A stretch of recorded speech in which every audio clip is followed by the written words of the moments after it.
Buenos días.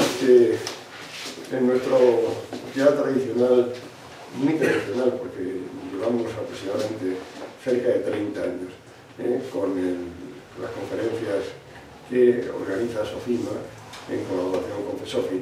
Hoy tenemos el orgullo de contar con David González Machado. David es bueno, ya lo conoce todo el mundo, ya ha estado en esta misma sala dando unas conferencias en un par de ocasiones por lo menos. ¿Cuatro? Está en la quinta. Fíjate, ya había perdido la cuenta.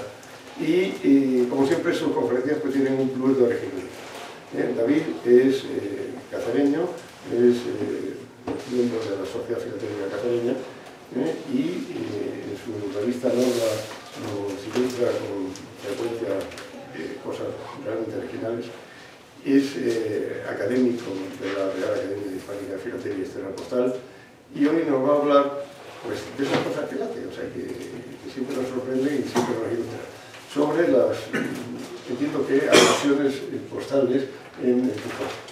Y no solo en el Quijote. Bueno, en la literatura del siglo de oro. La literatura del siglo de oro, que, claro, lo dices, lees la presentación y te llama la atención, pero luego lo piensas bien y cómo no iba a aparecer. Quiero decirte que el siglo de oro de España fue de oro, entre otras cosas, porque ya se estaba desarrollando un Estado moderno de una forma muy concreta y un Estado sin comunicaciones inexistente. Entonces, esta consolidación pues tenía su traducción literaria y entonces pues con eso nos va a ilustrar David y en la seguridad de que todos nos vamos a divertir. Muchísimas gracias, David. Y tengo una cosita para ti. ¿Dónde está? Y es para que tengas un recuerdo de tu presencia. Muchísimas gracias a vosotros.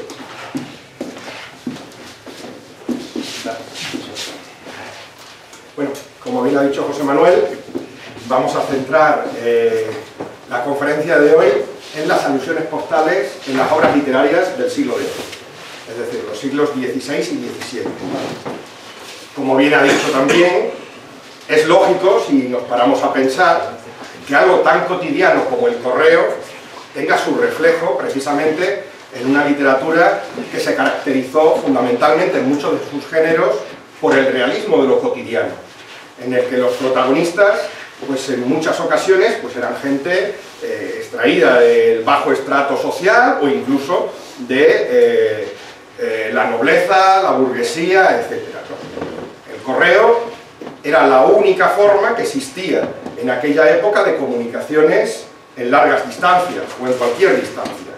Lo que ahora sería en cualquier película, en obra de teatro, en libro, el hecho de que suene un teléfono móvil o mandar un correo electrónico, o recibir un correo electrónico, o recibir un paquete, todo esto se traducía de la única forma que se podía hacer en los siglos XVI y XVII, que era enviando mensajeros, yendo a la estafeta a recoger la carta, etc. Debo decir que esta forma de realizar el estudio del correo en una época tan compleja, porque debo decir que hasta hace 4 o 5 años el conocimiento que teníamos de los siglos XVI y XVII en cuanto a la historia postal era prácticamente nulo. Existían algunas obras ya escritas hace mucho tiempo, en los años 50, 40, 50 del siglo XX, pues sí se escribió alguna obra de historia del correo en la España de los Austria, pero digamos que lo trataba de una forma muy general y fundamentalmente usando fuentes que se referían principalmente a los poderosos, a reyes, a ministros, etc. Yo tenía la curiosidad por saber cómo una persona normal, extraída de cualquier estamento social de la época, podía comunicarse. Es decir, siempre es lo que me ha interesado. El saber desentrañar una carta es ponerla en su contexto, ¿no? Aquí tengo una típica carta escrita en la época del siglo XVII concretamente, está dirigida de Trujillo a Coria, va dirigido a un señor en el que siempre se utiliza la fórmula de guarde Dios, muchos años o los años que deseo, siempre especifican también el título, el cargo que desempeña este señor, si no es una carta privada o personal, todo ello estaba regido por unas estrictas normas protocolares y de etiqueta. Y por supuesto, lo realmente interesante era esta anotación, ¿no? Esto que vemos en el ángulo inferior izquierdo, que primero hay que entender lo que pone. Cuando se educa un poco la vista, pues te das cuenta de que pone una M, una R y una L volada, ¿no? ¿Y qué significa MRL? Pues significa medio real. Y medio real era el porte de la carta, lo que había que pagar. Ahora entraremos a verlo tranquilamente. ¿Y quién pagaba el porte?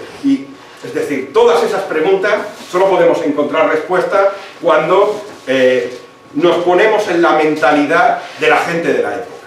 Y para ponernos en la mentalidad de la gente de la época, por lo menos desde mi experiencia, hay que leer literatura de la época.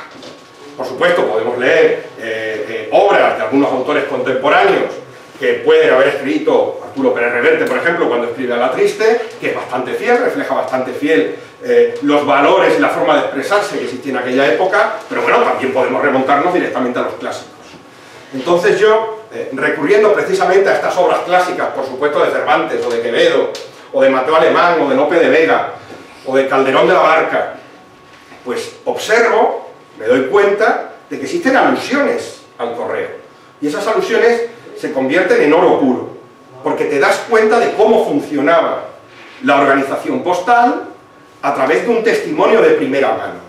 Evidentemente, cuando Miguel de Cervantes escribe sus novelas ejemplares, no está escribiendo en marciano, está escribiendo en un código que las personas de su época entienden perfectamente, con lo cual está reflejando fielmente la realidad, los valores, los problemas, la forma que tenía de pensar un ciudadano. Bueno, el concepto ciudadano, por supuesto, es posterior al siglo XVII, pero una persona del siglo XVII. Con lo cual vamos a entrar a hablar de algunos aspectos relacionados con el correo y vamos a ilustrarlos con textos extraídos de estas obras, ¿no?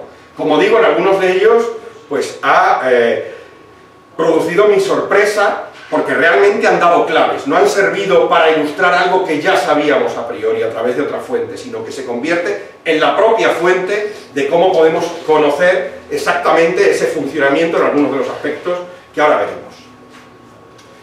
Y vamos a empezar con el primero de ellos, los viajes por la posta. Primero hay que entender qué son el sistema de postas, qué se entendía por el sistema de postas. Este servicio estaba formado por un conjunto de caballerías que se encontraban apostadas, es decir, situadas en diferentes lugares, centros del camino que se quería comunicar, en lo que se llamaban las casas de postas, donde había caballerías de refresco, es decir, había caballos que no estaban cansados y que se podían utilizar para desplazarse de un lugar a otro. La gente identifica el servicio de postas con el correo, nada más lejos de la realidad. El correo, por supuesto, se valía del servicio de postas, pero el servicio de postas era un servicio público. De hecho, no es nada nuevo. El servicio de postas hunde sus raíces, por lo menos que sepamos, en el llamado cursus publicus del antiguo Imperio Romano, ya establecido desde los tiempos de Augusto. Entonces se llamaba la vehiculatio y consistía en poder sacarte un pase, un certificado, en virtud del cual se te permitía viajar por la posta. Y viajar por la posta significaba poder utilizar los caballos, los carromatos que tenían los romanos, y posteriormente, como podemos ver en el siglo XVI, que tenía los correos mayores a su servicio, para poder realizar esos viajes. Cuando una persona, un usuario que podría ser cualquiera, un comerciante, cualquier viajero ocasional, directamente tenía que cumplir con unos requisitos. Y repito, no estamos hablando de los correos, estamos hablando de las personas normales y corrientes. Tenían que solicitar una licencia al correo mayor del lugar de origen que les permitiera hacer uso de ese servicio. Por supuesto, había que presentar lo que ahora se ha llamado, bueno, creo que ya no existe esa figura, pero hasta hace poco sí, un certificado de penales, es decir, había que probar pues que tenías unos requisitos, digamos, de buena conducta, que no tenías ningún problema pendiente, etcétera. Tenías que demostrar un poco, no voy a decir tu linaje, pero sí unas circunstancias que te hicieran persona de fiar para poder utilizarlo. había que pagar 20 reales de plata por el servicio. 20 reales de plata, el real de plata no se solía utilizar como unidad común, se utilizaba el real de vellón, en teoría se buscaba la paridad, pero estaba muy lejos esa paridad, entonces 20 reales de plata equivalían a 40 reales de vellón, que son los que se utilizan normalmente en las cuentas en los siglos XVI y XVII. Es decir, por esta licencia tenías que pagar 40 reales de vellón. Y después tenías que abonar una tasa por día en función de la velocidad empleada. Tú podías solicitar viajar por la posta, y ahora lo veremos más en profundidad, a 20 leguas por día, a 15 leguas por día, a 30 leguas por día, lo que se llamaba en toda diligencia, y en función de la velocidad, pues tenías que pagar tanto dinero por día de camino. Ahora pondremos unos ejemplos y lo vais a entender perfectamente. Cuando viajabas por la posta, tenías derecho al caballo que se iba sustituyendo en cada una de estas estaciones que se utilizaban durante el camino, durante el trayecto, y a un postillón, también llamado agujeta, que era el que conocía el camino y el que te iba guiando y el que también marcaba el ritmo del caballo. Si yo tenía que llegar de Cáceres a Zaragoza en 5 días, pues evidentemente tenía que ir a un ritmo que yo como viajero no dominaba, con lo cual el postillón sabía perfectamente cómo tenía que jalear a los caballos, además es el que me guiaba por las diferentes rutas que se seguían, ¿no? No era el mismo postillón, generalmente el postillón hacía una etapa del camino y después, en otra casa de postas, era sustituido por otro postillón. Así es como los viajeros realizaban los viajes por la posta, puesto que había dos modalidades. La posta era la forma más efectiva, la más rápida y la más segura, y después existía otra fórmula de viajar para la gente humilde que era por sus jornadas, lo que vendría a ser a su ritmo. Voy tranquilamente, al ritmo que sea, voy parando en el pueblo y busco posada, o paro en alguna venta por el camino, sin utilizar el servicio de posta. Por supuesto, es más económico, pero también es más inseguro, y digamos que está un poco más incierto en cuanto a todo, ¿no? En cuanto a la fecha de llegada, etc. Pues estos viajes por la posta, que se desarrollaron hasta la creación del sistema de diligencias, ya en el siglo XIX, ya consolidado, era la forma cotidiana que había de viajar. Es decir, cuando yo quería realizar un viaje desde mi ciudad a donde fuera, tenía que recurrir al correo mayor del lugar, sacarme la licencia y poder hacer el viaje de esta forma. Esto ha quedado absolutamente olvidado del imaginario colectivo. La gente se pensaba que, ahora la gente se piensa que en el siglo XVI era coger el caballo y personarte donde fuera. No, el caballo se fatiga, además estaba perfectamente calculado el tiempo que necesitaba un caballo antes de ser relevado por otro, en función de la velocidad que llevara. Es decir, si yo le meto a un caballo caña, por decirlo de alguna manera, para que me haga 160 kilómetros por día, no lo voy a conseguir, porque aunque el caballo sí que puede llevar esa velocidad, se agota después de a lo mejor los primeros 15 o 20 kilómetros. Con lo cual, si quiero que el caballo me haga 160 kilómetros en un día, voy a tener que cambiar de caballo a lo mejor 8 veces en el día. Si por el contrario me conformo con ir al trote a unos 70 kilómetros o 60 kilómetros por día a caballo, pues en vez de utilizar 8 postas, a lo mejor basta con que utilice 4, porque el nivel de fatiga del animal es menor. Todo esto se calculaba, y así es como se realizaban los viajes por la España del siglo XVI. Por eso eran tan importantes las guías de postas. No solo para los correos también eran usuarios del servicio de postas, pero fundamentalmente eran para los viajeros particulares. Nos encontramos diferentes testimonios de los viajes por la posta, en obras de Cervantes, de Quevedo, fundamentalmente en la segunda parte del Quijote. Tenemos, cuando se habla de viajes por la posta, hay que tener en cuenta que el habla popular crea frases hechas, dichos, comparaciones análogas, estableciendo la posta como sinónimo de velocidad. Entonces, en aquella época, el decir, como tenemos en este ejemplo de Quevedo, ¿no? Por ejemplo, en los sueños y discursos, algunos hay que en celos y esperanzas amortajados y en deseos se van por la posta al infierno, sin saber cómo, ni cuándo, ni de qué manera. ¿Qué significa se van por la posta al infierno? Se van a gran velocidad, se van rápidamente al infierno. Aquí tenemos otro, ¿no? Que también es muy curioso. En la primera parte del Quijote, cuando tienen ese encuentro con los arrieros yangüeses, en el que Don Quijote se queda prendada de una yegua y trata de montarla, y entonces los arrieros se dan cuenta, empiezan a pegarle palos a Rocinante, se acercan entonces Don Quijote y Sancho a salvar al caballo, y entonces las emprenden a palos con ellos, ¿no? Pues dice Sancho: ¿quién dijera que tras de aquellas tan grandes cuchilladas como vuestra merced dio aquel desdichado andante, había de venir por la posta y en seguimiento suyo esta tan grande tempestad de palos que han descargado sobre nuestras espaldas? Es decir, de venir por la posta, es decir, íbamos ganando en un principio y de repente se invierten las tornas de manera rápida y por la posta nos mueren a palos, ¿no? Se lamentaba el pobre Sancho. Estamos hablando de esa interpretación de posta como velocidad. Luego lo veremos con otros términos, como por ejemplo estafeta, ¿no? Pero el uso convencional de por la posta pues lo tenemos en este pasaje del Quijote, en el que Sancho Panza consuela a su mujer cuando se produce su segundo viaje, en el que le promete que pronto se va a ser gobernador de alguna ínsula que le va a dar su señor, y le dice: teniendo gobierno, dijo Sancho, enviaré por él, refiriéndose a su hijo, por la posta, y te enviaré dineros, que no me faltarán. Es decir, de la forma más rápida te enviaré por la posta dineros para que cuentes con ellos rápidamente, ¿no? O que es muy significativo, ¿no? Es de las novelas ejemplares, también de Miguel de Cervantes, concretamente de la Fuerza de la Sangre, en el que Rodolfo, el protagonista, o más bien el antagonista, porque hace un papel casi de malo, avisado por su padre de que le había sido concertado el casamiento con Leocadia, con la golosina de gozar tan hermosa mujer, se embarcó en Nápoles en una travesía de 12 días de duración, hasta Barcelona, y de allí, por la posta, en otros 7, se puso en Toledo.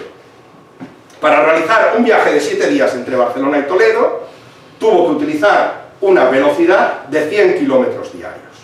Con lo cual, no utilizó la fórmula más cara, que habría sido 30 leguas por día. 30 leguas por día son aproximadamente 167 kilómetros por día.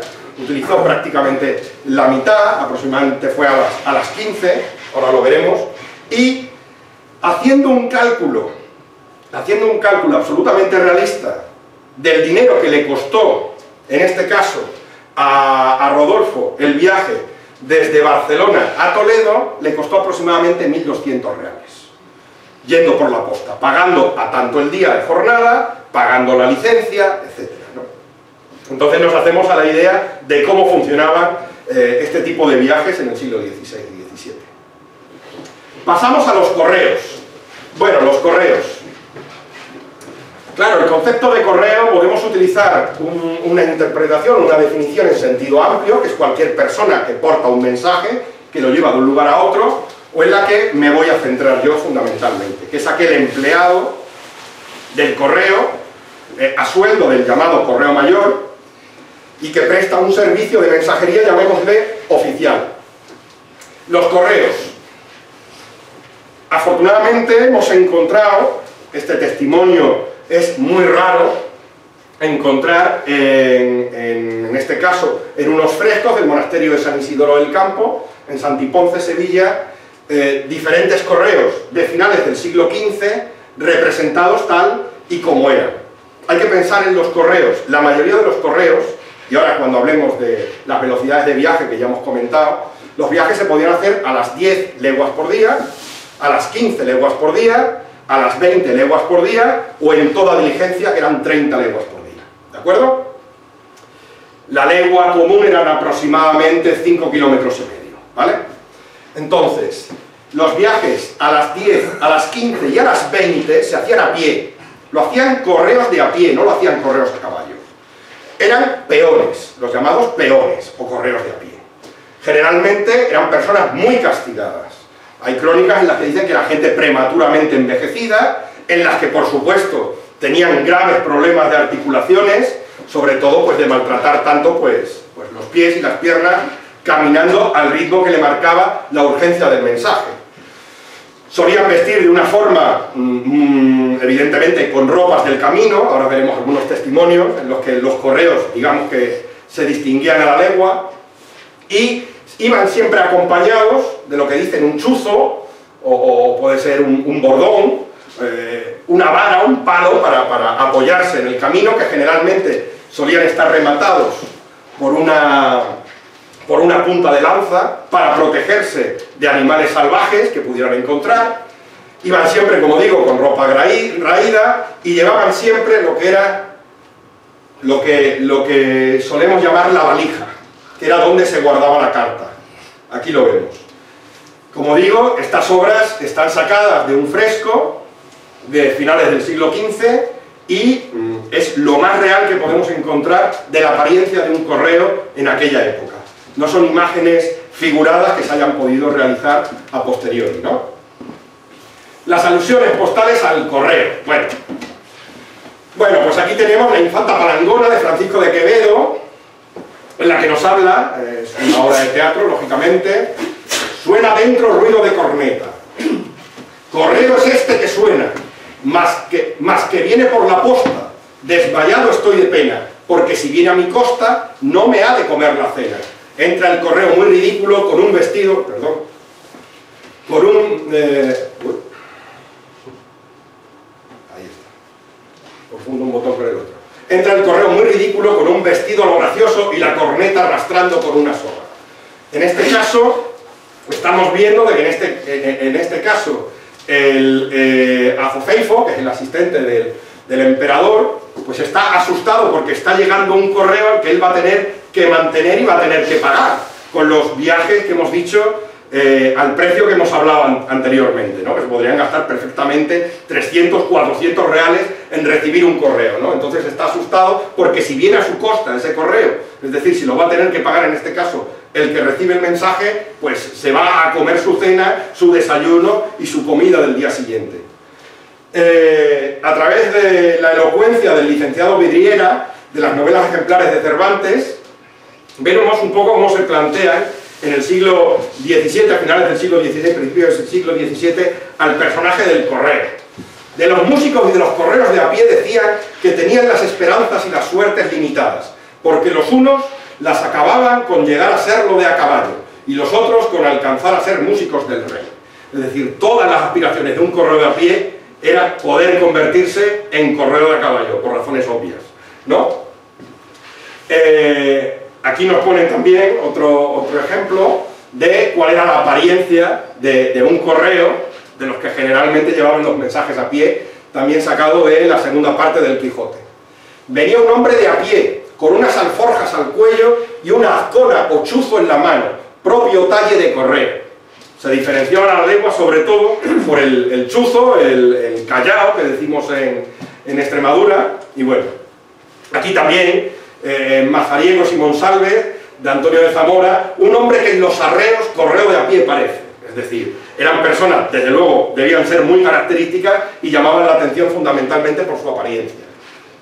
Aquí tenemos otras valoraciones personales, en este caso, esta obra es una novela, Vidas y Hechos de Estebanillo González.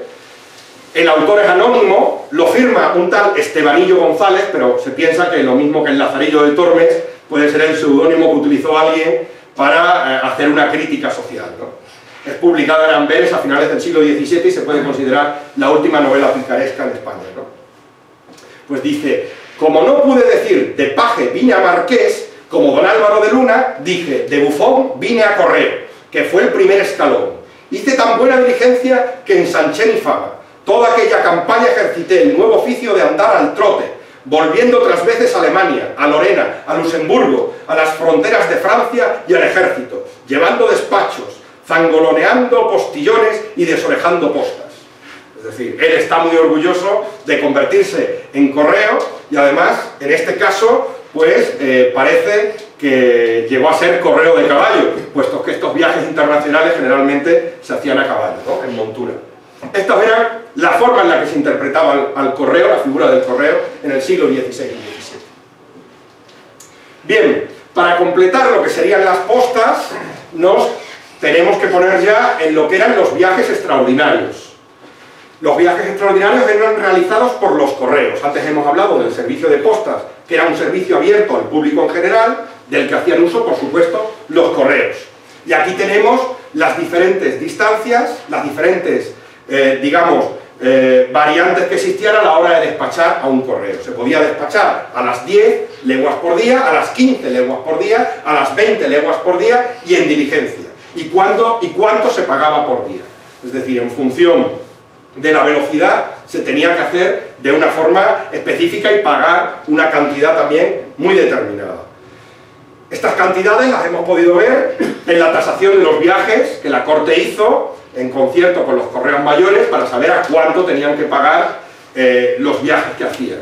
Entonces, en el vaya del correo, el vaya era el parte que se le entregaba al correo, donde venían todas las características del viaje que se le pedía y también se hacían constar las incidencias del mismo. Se decía, vaya un correo o despáchese un correo a Cuenca a las 20, yente y viniente. Es decir, a las 20 tienes que ir a Cuenca y desde Cuenca tienes que volver a Madrid también a las 20. Es decir, existía cierta urgencia. Si era un correo a las 20, se cogía un correo de a pie, ¿vale? O envíese un correo en toda diligencia a Barcelona, yente en toda diligencia y vuelto a las 20 o a las 10. Es decir, se le marcaba un ritmo para la ida porque era importante despachar ese mensaje y a la vuelta ya podía venir a un ritmo mucho menor, ¿no? Sí. En diligencia no se refiere al vehículo, sino por la rapidez. Efectivamente, diligencia es rapidez. Vale. De hecho, el término diligencia, el aparato, viene precisamente de la velocidad. No existía la palabra diligencia como objeto en el siglo XVI, sino como rapidez. Perdona, David, una pregunta. 8 reales o 22 reales, eso traducido a la vida cotidiana debe ser una pasta, ¿no? Eso lo hablamos en su día, cuando decíamos, bueno, mandar una carta era caro o era barato. Lo que pasa es que no se puede extrapolar a los valores de hoy en día, porque ahora mismo podemos decir, 5 euros son 5 euros, para cualquiera. Pero en aquella época decir 10 reales o medio real, cuando las diferencias sociales y económicas eran tan altas, para la inmensa mayoría, medio real era una cantidad bastante importante, para la inmensa mayoría, pero para un noble que tenía unas rentas de miles o de cientos de miles de ducados al año, pues era una tontería. Se podría establecer actualmente, haciendo un esfuerzo, un real 10 euros. Un real 10 euros. Pero la renta que podía tener un jornalero extremeño, que lo vimos también en la última conferencia cuando hablábamos de la tarifa de costumbre del medio real y tal, pues a lo mejor la renta, el jornal de un jornalero o de un ganadero podían ser a lo mejor un real al día. En cualquier caso, esto era para una capa social elevada. Sí, sí, pero ahora veremos un aspecto muy importante, que para mí es una de las grandes revoluciones del correo. Aquí estamos hablando del correo entendido para los poderosos, para los ministros, la nobleza, el clero, el alto clero, etc. Esto evidentemente no es el correo cotidiano. Una persona normal, ni siquiera un mercader. O sea, un mercader que está constantemente despachando correspondencia cada 3 días no puede contratar constantemente correos extraordinarios, porque es un altísimo coste. Es que en la tasación del viaje estaba el sueldo que se quedaba el correo, el porcentaje, que era un 10%, que se quedaba el correo mayor, que era el jefe postal. Estaba el mantenimiento del correo a lo largo del viaje, en las diferentes posadas donde pernoctaba, la comida. Es decir, mandar un correo desde Trujillo a Madrid, estamos hablando de 250 kilómetros, costaba aproximadamente 100 reales. Solo un trayecto. 100 reales, mandar un correo. Yo con una carta escrita a mi primo para felicitarle su cumpleaños no me gasto 100 reales. Es decir, generalmente era utilizado fundamentalmente por el gobierno, ¿de acuerdo? Por la administración. Pero había fórmulas, había fórmulas. Y aquí tenemos diferentes testimonios. La Fénix de Salamanca, de Mira d'Amescua, nos dice cómo un hidalgo, no estoy hablando de un noble, de la alta nobleza, manda a su criado, en este caso Jaramillo, y le dice: tú, Jaramillo, acudir puedes al correo temprano y buscárasme quien parta Salamanca a las 20, porque traiga brevemente respuesta de aquesta carta. Es decir, aquí no está diciendo ve al correo a contratar un correo a las 20, no, está diciendo ve al correo a enterarte qué correo parte a las 20 despachado por algún poderoso, y le dices que por favor, si va en este caso a Salamanca, que entregue esta carta, por favor, pero ya no son 200 reales. Claro. Pero ya no son 200 reales, porque es un viaje que el correo ya va a hacer despachado y por el que va a cobrar ese servicio. Y ahí es donde nace, como veremos ahora, el concepto del porte. El porte son las cartas que le daban los particulares a los correos que iban a despachar las personas poderosas para que las entregaran de paso a cambio de una pequeña propina. Y esa propina lo marcaba la costumbre, que podía ser medio real. En tanto que el correo era despachado por 200 reales, a lo mejor por un ministro, por un obispo o por quien fuera, aprovechando ese correo, el correo pregonaba que iba a salir esa tarde hacia Salamanca y todos los particulares que les quisieran hacer llegar su correspondencia personal se la entregaban a cambio de una pequeña propina que pagaba siempre el destinatario, como veremos ahora. Es decir, el correo a las 20 existía, pero yo no contrataba el correo a las 20. A lo mejor ese correo llevaba los despachos para los que habían sido contratados y a lo mejor llevaba una valija con 40 cartas, cada una de ellas tasadas con medio real, con lo cual se llevaba 20 reales de propina. Esto ocurrió hasta la implantación de las estafetas, con lo cual las estafetas se generaliza su implantación a principios del siglo XVII, ahora lo veremos, y hasta entonces la gente normal, la gente cotidiana, aprovechaba los viajes de estos correos para hacer llegar su correspondencia personal a través del porte. Por eso este testimonio es tan importante, porque aquí se dice claramente en una obra literaria ¿cómo funcionaba la gente? Mandaban a lo mejor al criado. Para tener un criado no había que ser una persona poderosa, o sea, podía ser una persona muy normalita, que te cogías a un muerto de hambre, sobre todo estamos hablando de una España en la que la apariencia lo era todo, pero yo tenía mi propio criado que me acompañaba y yo era un muerto de hambre. Bueno, ahí tenemos la figura del Lazarillo de Tormes. O sea, los amos del Lazarillo de Tormes, ni uno era de una posición social alta.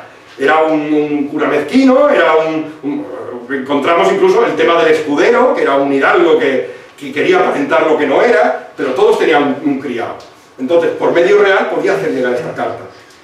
Aquí tenemos también alguna utilización del término de forma metafórica, ¿no? Se dice de Cienllamas, demonio comisionado, que se fue llevándose consigo por corchetes a Chispa y a Rodina, demonios a las 20. Dos caballos que iban muy rápido con él siempre, ¿no? Sacado del Diablo Cojuelo de Luis Vélez de Guevara. O en este caso, que también es muy curioso, porque trata otro concepto que podemos hablar ahora. Correo: vengo cansado y deseo descansar siquiera un rato. El caminar no es buen trato, ni vida la del correo. ¿Qué hombre es ese, Jaramillo? El peón que despachaste. Pues bachiller, ¿qué pensaste primero para decillo? Seáis hermano bienvenido. Solano, dale un doblón de albricias a este peón para beber. Siempre que se le da el pago al correo, en estas obras, siempre es curioso que le dicen, para que se bebe algo o para que vaya a la taberna. O sea, siempre dale algo para beber. Es decir, la imagen que tenían del correo era que el tiempo que no estaba trabajando estaba en la taberna, ¿no? Dale un doblón de albricias a este peón para beber. La albricia era un premio que se le daba por haber realizado el trabajo con diligencia o antes del tiempo para que había sido contratado. Es decir, era la propina, y en este caso están hablando nada menos de un doblón. Un doblón eran 33 reales. O sea, aparte de lo que cobraba el correo, que no era mucho del porcentaje que se quedaba, le daban esa propina, ese doblón. Dice, ya he bebido. Pues yo no, y a vuestra cuenta me beberé la mitad. Dale 2, la brevedad lo merece, dice el otro, tratando de defender. Dale 30, dice el otro exagerado. Traéis cartas este pliego. ¿Qué es del doblón? ¿Veis ya? Y le entregas el doblón de albricias. Muchas veces se ha escuchado albricias, y la palabra albricias mucha gente le dice regocijémonos. No, albricias significa dadle ahora mismo una propina a esta persona que ha traído. De hecho, había un verdadero conflicto entre los diferentes correos, sobre todo los correos reales, cuando tenían que despachar mensajes importantes, si esos mensajes eran buenas noticias. Porque si, por ejemplo, tenían que comunicar el nacimiento de un infante, de un príncipe, de la llegada de Colón después del viaje a América, estoy hablando de casos reales, pues en esos casos había verdaderas disputas entre los correos para hacer ellos ese servicio, porque sabían que iban a tener una albricia muy alta.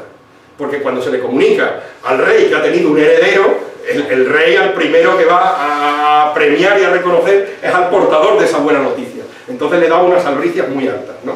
Pues aquí lo vemos perfectamente reflejado en una obra del siglo XVII, en este caso. Los postillones, antes los hemos comentado de pasada, eran las personas que acompañaban al correo en su viaje. Cuando se despachaba un correo desde Zaragoza hasta Extremadura, no se podía esperar que el correo conociera todos los caminos. Con lo cual, veía necesario hacerse acompañar de personas de la zona, de la comarca, que cogían en las propias ventas donde paraban, en las propias postas, para que les acompañaran en diferentes tramos del camino. El postillón se caracterizaba fundamentalmente por la corneta en la que anunciaba la llegada del correo, con lo cual casi tenía una función protocolaria, ¿no?, o institucional. Podía acompañar tanto al correo como al viajero, como hemos dicho, y ahora veremos dos ejemplos. Con el paso del tiempo y el establecimiento del sistema de estafetas, que veremos más adelante, ya no se necesitará un correo que haga el viaje, se utilizará un postillón, que solo tendrá que ir de una estafeta a la siguiente, entregar la valija a otro postillón que hará el siguiente tramo del camino. ¿Por qué se llevaba la corneta?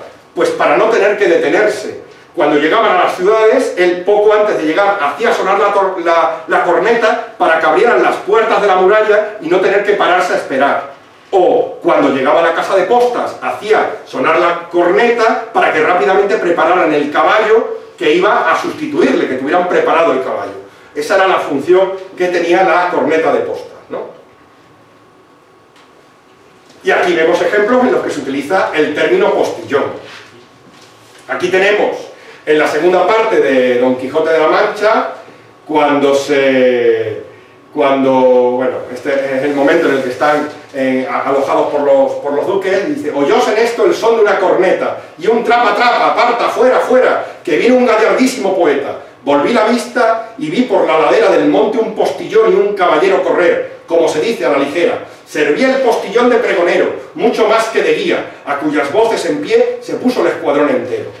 Es decir, estaba anunciando que precedía a una persona notable, a un personaje importante, para que la gente fuera consciente de quién iba detrás de él. Muchas veces se utilizaba por eso hacen la alusión de que más que como guía, estaba haciendo un papel de pregonero, ¿no? Dice: cuando vieron entrar por la posta, tras un postillón, dos caballeros soldados vestidos a la moda del diablo cojuelo. Aquí estamos hablando de dos viajeros que hicieron el viaje por la posta, acompañados por el postillón. Con el temor les cogió el silencio, y un postillón en traje de demonio les pasó por delante, tocando en vez de corneta un hueco y desmesurado cuerno que en ronco y espantoso son despedía. Este es el famoso pasaje en el que Quijote y Sancho están con los duques y les hacen pasar esa broma con el caballo de madera, con clavileño, y le montan esa puesta en escena de diablos y de doncellas encantadas, y le obligan a Sancho a darse los famosos azotes para que sea liberada Dulcinea del conjuro, ¿no? Entonces, el demonio, que es el que le pone la penitencia a Sancho Panza, va vestido en traje de diablo, en este caso, de postillón, ¿no? Perdón. O este es muy curioso, ¿no? La utilización de un término existente para motear, para ponerle el mote a una persona en función de ciertas cualidades. La postillona, llamada de este nombre porque pedía a las 20, o sea, a una velocidad muy alta, limosna, no dejando calle ni barrio que no anduviese cada día. Es decir, la llamaban la postillona de las mañas que se daba a la hora de pedir limosna por todas las calles de Madrid. Entonces, la obra del diablo cojuelo, que es muy buena, estaba hablando de los motes que se les daban a gente de mal vivir que había entonces en Madrid, ¿no? Y es posible que fuera incluso real, una propia experiencia del autor, ¿no? Que se le llamaba a alguien la postillona. Los propios. Bien, no siempre se utilizaba el correo como forma de hacer llegar un mensaje. En ocasiones se cogía a una persona particular y se le pagaba una cantidad, a lo mejor se le daba la mitad al principio del viaje y la otra mitad al final, o bien se le daba la cantidad íntegra en destino. Pero eran personas particulares, no estaban adscritos al sistema de correos y se les hacía llegar dentro de lo que se podría considerar, o que más tarde se consideró, la correspondencia fuera de valija. Es una forma genérica de llamar a todo tipo de correspondencia que realizaba su camino por un servicio independiente ajeno al correo. A partir del siglo XVII empezaron a legislarse en contra de estas personas, de estos viajeros que cobraban por hacer la competencia al monopolio postal que tenía la familia Tassis, y bueno, el término propio era así: un ayuntamiento no recurría a un correo profesional, generalmente cogían a alguien del pueblo y le daban una cantidad para que llevase el mensaje donde fuera, ¿no? Aquí tenemos una ilustración del Quijote, además, en el que aparece un propio despachado con cartas para Teresa Panza, de su marido, una vez había sido ya proclamado gobernador de la ínsula de Barataria, ¿no? Y dos alusiones postales en los sobrescritos de la carta, en las que se especifica claramente, en esta con propio de Cabeza del Buey a Medina del Campo, y en esta de Burgos a Medina del Campo, con propio en diligencia cit. En diligencia significa en diligencia, es decir, a una velocidad muy alta. Y cit es la abreviatura de lo que podría ser cito en latín, que es rápido.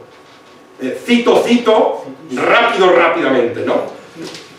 Aquí se utilizó después el término luego, ahora lo veremos en otro ejemplo. Aquí tenemos ejemplos de propios. El propio más famoso, que fue Sancho Panza, cuando fue despachado por su señor, cuando se encontraba haciendo penitencia en Sierra Morena, para que le entregara una carta a Dulcinea, la carta a la cual se le olvidó, por cierto, en Sierra Morena, y entonces lo hizo propio, cogió a Sancho Panza y dice: vas a ir al Toboso y vas a entregar esta carta. Así que, Sancho amigo, no gastes tiempo en aconsejarme que deje tan rara, tan feliz y tan no vista imitación. Loco soy, loco he de ser, hasta tanto que tú vuelvas con la respuesta de una carta que contigo pienso enviar a mi señora Dulcinea. Está utilizando en este caso a su criado, a su escudero, para llevar un mensaje a Dulcinea, que, como digo, lo gracioso del tema es que a Sancho Panza se le olvidó el mensaje. Con lo cual, bueno, tampoco existía Dulcinea, con lo cual después se inventó lo que se quiso inventar, ¿no? O en este caso en el que el protagonista narra que permaneció durante 30 días entre la vida y la muerte en un mesón de Antequera. Envió un propio a sus padres, pero bueno, en este caso es el español Gerardo de Gonzalo de Céspedes y Meneses, cuyo espacio de tiempo, aunque escribía a Silvia y a mis padres mi peligro, o ya por descuido del portador que las llevaba al correo, que en esto es lo más cierto, ninguna carta llegó a su poder. Es decir, él estaba muy mal, contrató a un propio y la carta parece que no llegó a su poder. A lo mejor dio el dinero por adelantado y el propio se quedó con él, ¿no? Esta también es muy curiosa, es la introducción a la segunda parte del Quijote, en el que está hablando del éxito que tuvo la primera parte. Dice: y tanta fama ha tenido la primera parte del Quijote, decía el propio Cervantes, aquí lo dice, y el que más ha mostrado desearle ha sido el grande emperador de la China, pues en lengua chinesca habrá un mes que me escribió una carta con un propio, pidiéndome, o por mejor decir, suplicándome, se le enviase, porque quería fundar un colegio donde se leyese la lengua castellana, y quería que el libro que se leyese fuese el de la historia de Don Quijote. Juntamente con esto me decía que fuese yo a ser el rector del tal colegio. Preguntéle al portador si su majestad le había dado para mí alguna ayuda de costa. Respondióme que ni por pensamiento. Bueno, aquí vemos al promotor del Instituto Cervantes, que fue el mismo Miguel de Cervantes. Es decir, quería montar un colegio específico en la China para explicar la lengua castellana, ¿no? Y dice: ni por pensamiento. Y aquí es lo curioso, ¿no? Ni por pensamiento. Y le responde Cervantes de manera figurada: pues hermano, le respondí yo, vos os podéis volver a vuestra China a las 10 o a las 20 o a las que venís despachado, porque yo no estoy con salud para ponerme en tan largo viaje. Es decir, le mandó a la China: mira, como habéis venido, volvéis, porque vamos, yo no voy a hacer esto, la ayuda de costas es una subvención, una ayuda económica que no estaban dispuestos a dárselo. Evidentemente es una cuestión figurada, que el propio Cervantes se reía e ironizaba de la fama que había tenido su obra, que fue mucha, pero mucha más la que se le dio a partir del siglo XVIII y XIX, ¿no? Y aquí vemos también un ejemplo también clarísimo de cómo se utilizaba un propio. Es un poco largo, es de la primera parte del Quijote, de esas historias que interpolan en la primera parte del Quijote, que no tienen que ver con el Quijote, que eran historias de amantes despechados, etc. En este caso es la historia de Cardenio y de Luscinda, en el que se cuenta Cardenio un episodio que le había sucedido, ¿no? Pero a los 4 días que aquí llegué, llegó un hombre en mi busca, con una carta que me dio, que en el sobrescrito conocí ser de Luscinda. Pregunté al hombre antes de leerla quién se la había dado, y el tiempo que había tardado en el camino. Díjome que acaso pasando por una calle de la ciudad a la hora de mediodía, una señora muy hermosa le llamó desde una ventana, los ojos llenos de lágrimas, y que con mucha priesa le dijo: hermano, si sois cristiano como parecéis, por amor de Dios os ruego que encaminéis luego, cito, en diligencia, es decir, sinónimo de velocidad, todo lo contrario a lo que es hoy en día, luego. ¿Para cuándo? Para luego. En este caso es rápidamente esta carta al lugar y a la persona que dice el sobrescrito, que todo es bien conocido, y en ello hallaréis un gran servicio a nuestro Señor. Y para que no os falte comodidad de poderlo hacer, tomad lo que va en este pañuelo. Y diciendo esto, me arrojó por la ventana un pañuelo, donde venían atados 100 reales y esta sortija de oro que aquí traigo, con esta carta que os he dado. Y luego, sin aguardar respuesta mía, se quitó de la ventana, aunque primero vio cómo yo tomé la carta y el pañuelo, y por señas le dije que haría lo que me mandaba. Y así, viéndome tan bien pagado del trabajo que podía tomar en traérosla, y conociendo por el sobrescrito que érades vos a quien se enviaba, porque yo, Señor, os conozco muy bien, y obligado a sí mismo de las lágrimas de aquella hermosa señora, determiné de no fiarme de otra persona, sino venir yo mismo a dárosla. Y en 16 horas que me dio, he hecho el camino, que sabéis que es de 18 leguas. En tanto que él, agradecido un nuevo correo, esto me decía, estaba yo colgado de sus palabras, temblándome las piernas, de manera que apenas podía sostenerme. Esto es muy curioso, porque la Luscinda lo que hace es coger a una persona para que busque a alguien dispuesto a hacer el trayecto. Aquí dice claramente, encaminé y luego. Y él dice, y yo viendo a la señora que estaba tan preocupada y tal, no me fié de nadie y prefería hacerlo yo mismo. Toma, te estaban pagando 100 reales y un anillo. Entonces con ese dinero directamente hizo él y se erigió como propio, ¿no? Pero es curioso el término luego, que se utiliza también como sinónimo de velocidad, ¿de acuerdo?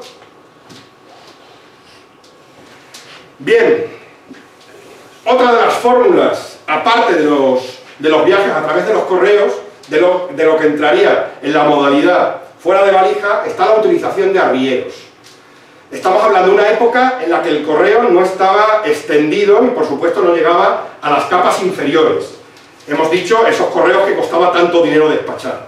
Y por supuesto muchísimas localidades no estaban conectadas entre ellas, era muy difícil. Los únicos que conectaban ciudades, villas y aldeas eran los arrieros, que servían precisamente llevando géneros de un sitio a otro, abasteciendo las ciudades, sobre todo en días de mercado. Esto se aprovechaba para hacer llegar también la correspondencia. No era una fórmula oficial, pero sí fue aceptada, hasta que llegaba el sistema de estafetas y los correos mayores quisieron acabar con el uso que hacían los arrieros a la hora de remitir cartas. Primero quisieron que su monopolio se extendiera al uso de las cartas por parte de los arrieros. Como no lo consiguieron, en Italia sí, se les llamaba percachos en Italia, pero aquí no se consiguió, pues trataron de proscribir. Existen documentos en los que se prohíbe a los arrieros portar cartas. Solo podían llevar géneros, pero no cartas de particulares.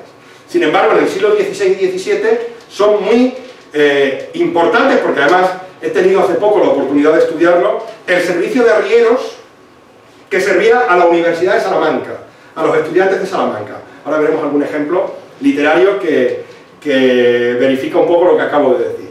Se han encontrado los contratos entre los arrieros y las diferentes cofradías de estudiantes, que eran por regiones.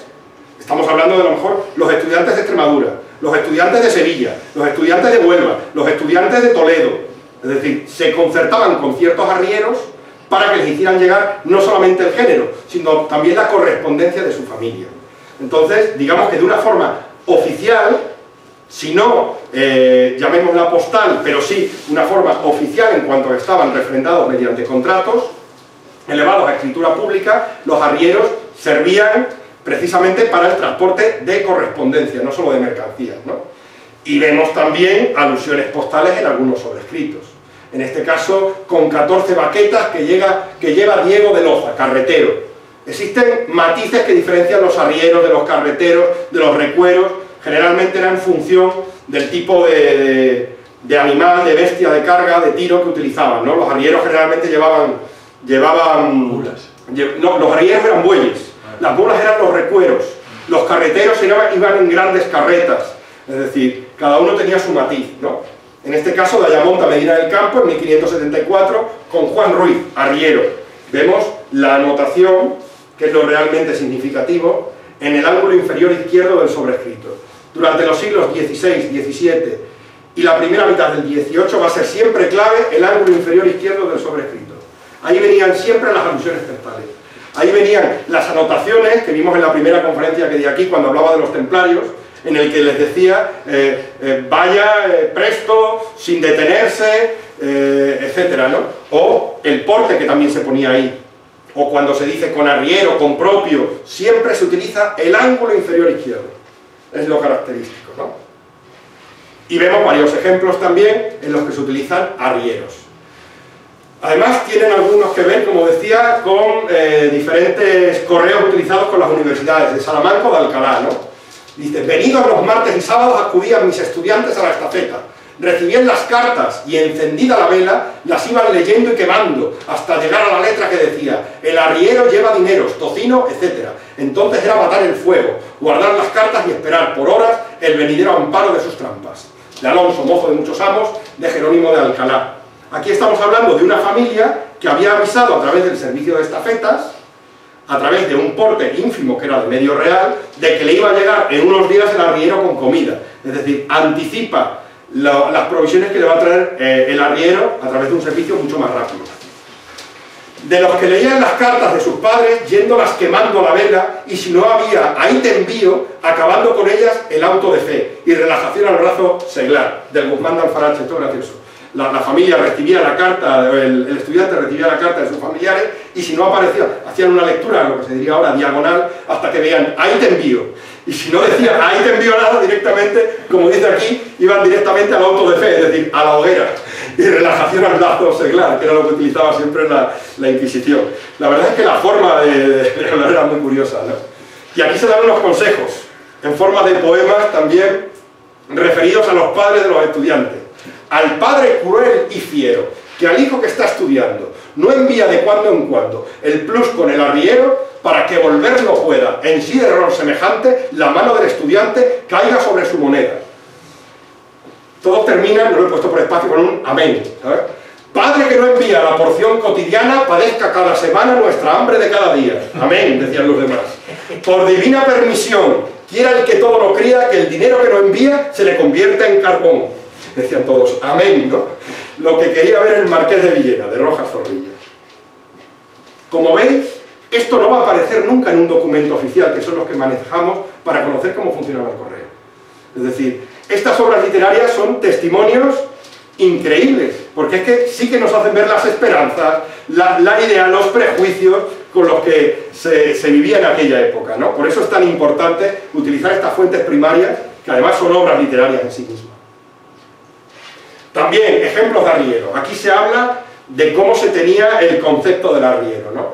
Hay, bueno, aquí vemos varios ejemplos. Partime para Córdoba, que es donde acude el arriero de Salamanca, y allí vienen de toda aquella comarca los estudiantes que quieren encaminarse para la dicha universidad. Fuimos al Mesón del Potro, donde dicho arriero tenía posada.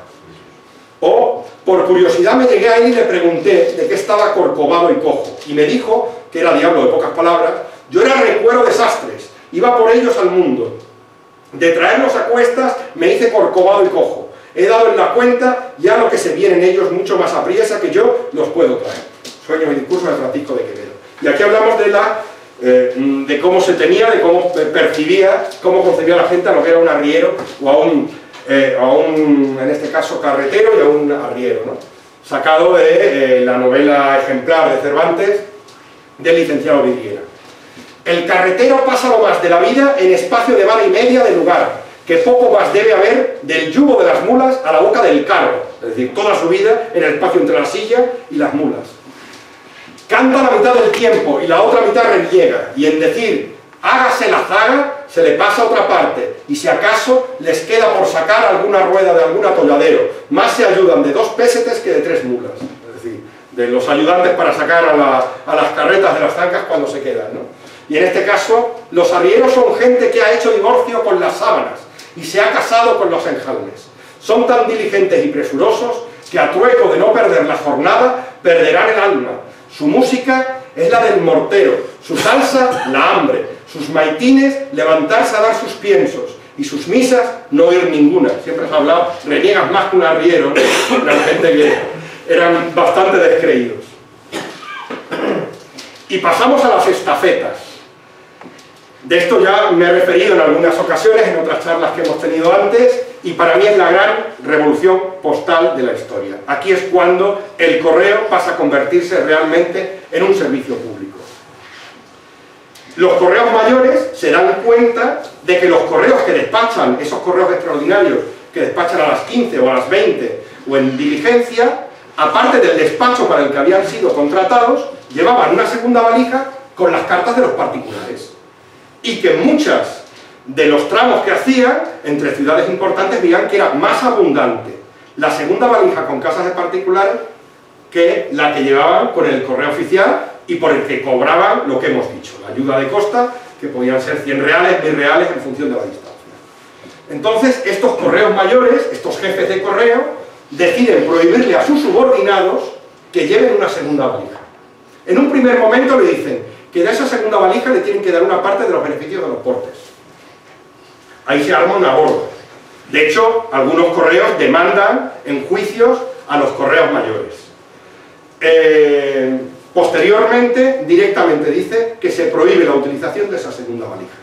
¿Y qué hace el correo mayor? Establece un servicio ordinario de correos que se va a financiar independientemente de que exista un despacho principal que justifique el envío. Independientemente de esto, es decir, podían no haber sido contratados ese martes para llevar correspondencia a Madrid, independientemente de ello, estas personas, estos correos mayores, estos visionarios, por decirlo de alguna manera, dicen, todos los martes va a salir un correo de Córdoba a Madrid.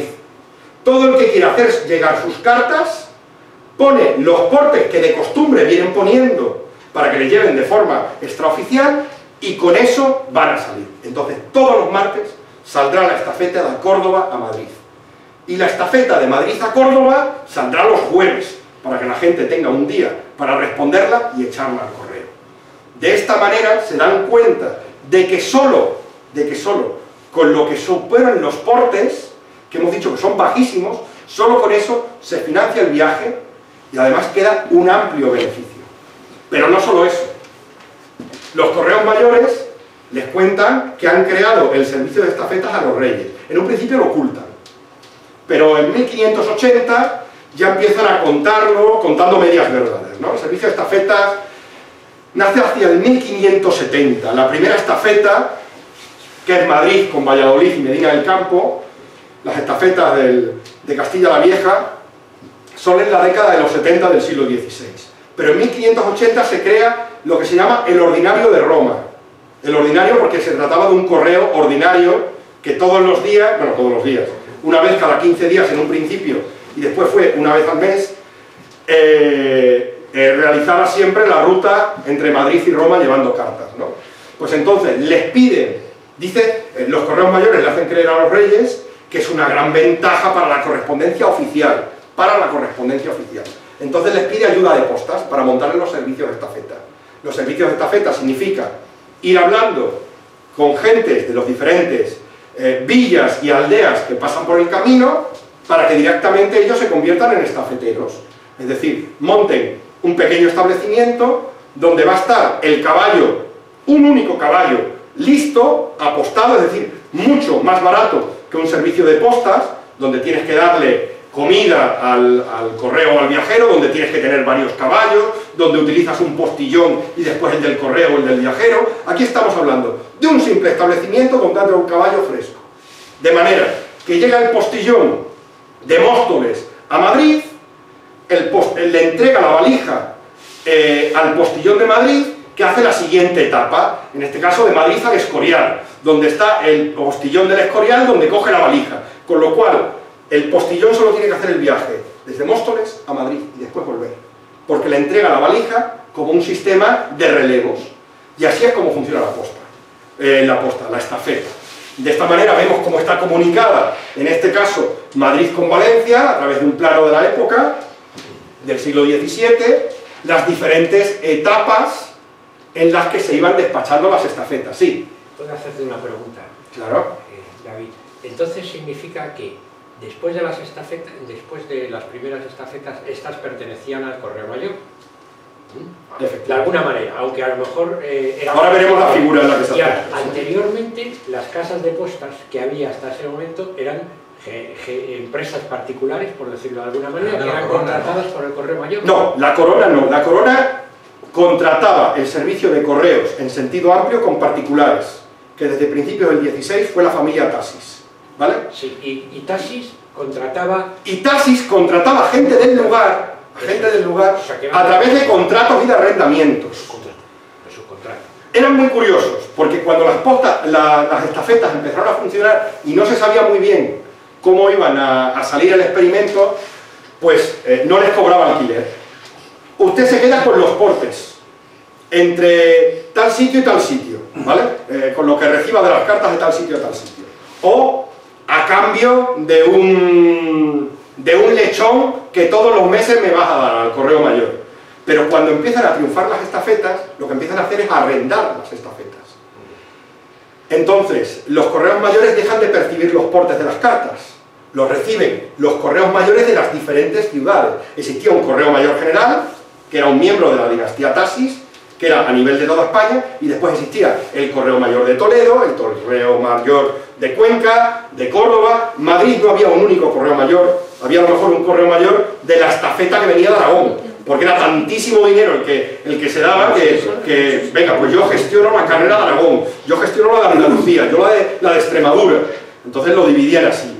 Entonces pagaban unas cantidades indecentes de dinero, era como montar un McDonald's, era una franquicia. Entonces, en cada pueblo, en cada villa se podía montar una estafeta. Si era un pueblo pequeñito, pues a lo mejor pagabas 200 reales al año al Correo Mayor, porque te dejaran a ti utilizar el servicio de estafetas y beneficiarte de todos los portes que llegaran a tu localidad. Pero no es lo mismo hablar de Hornachos, que es un pueblo de Extremadura, del que probablemente no habéis oído hablar, por lo pequeñito que es, aunque tiene un momento curioso, pero bueno, no es el tema. Pero Hornachos, no es lo mismo ser el Correo Mayor de Hornachos, que a lo mejor se alquilaba por 100 reales al año, que será el Correo Mayor de Salamanca, que a lo mejor se alquilaba por 30.000 reales al año.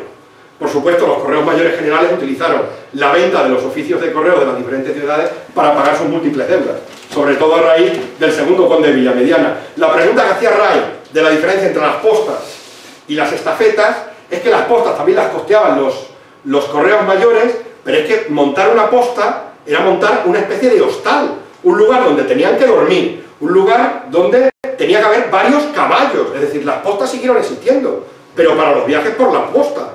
A lo mejor las postas estaban cada 70 kilómetros, pero las estafetas estaban cada 15.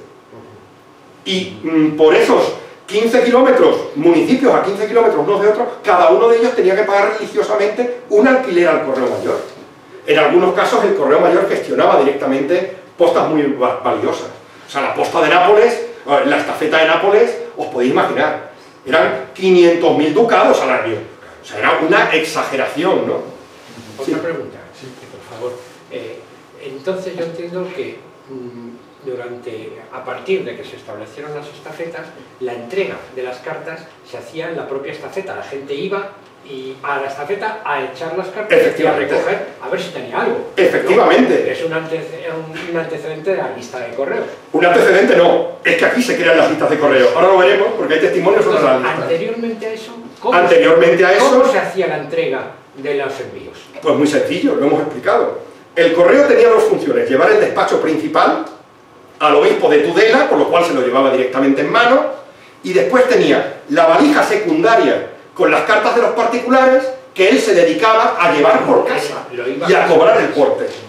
Con la creación de las estafetas ya van todas al mismo establecimiento. Ahora lo vamos a ver porque hay montones de testimonios literarios sobre el funcionamiento. Perdona, otra preguntita, es curiosidad. La palabra estafeta, en realidad, ¿de dónde surge? A ver, la palabra estafeta viene del italiano, estafa, que significa estribo, y hace alusión directa. Hemos dicho que los correos a las 10, a las 15 y a las 20 eran a pie. Estamos hablando siempre un postillón a toda diligencia, es decir, siempre van a ir en caballo. Se dice que las estafetas nacen en Italia, la idea. Yo no he encontrado testimonios directos de que nazcan en Italia, pero el término sí que viene de Italia. Yo creo que el término estafeta en Italia significa otra cosa.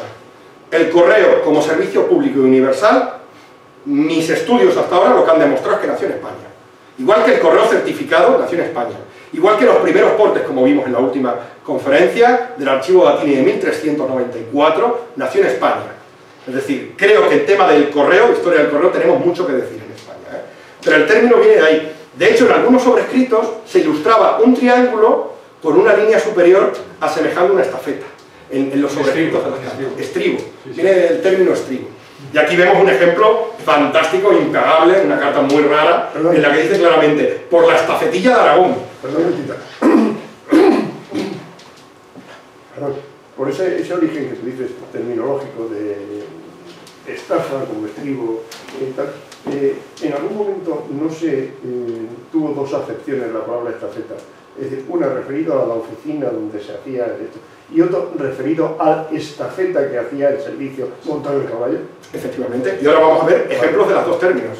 Estafeta se llamaba al postillón. Eso es. Al postillón, al que llevaba la carta se le llamaba estafeta. Es decir, se le llamaba estribo porque iba a caballo.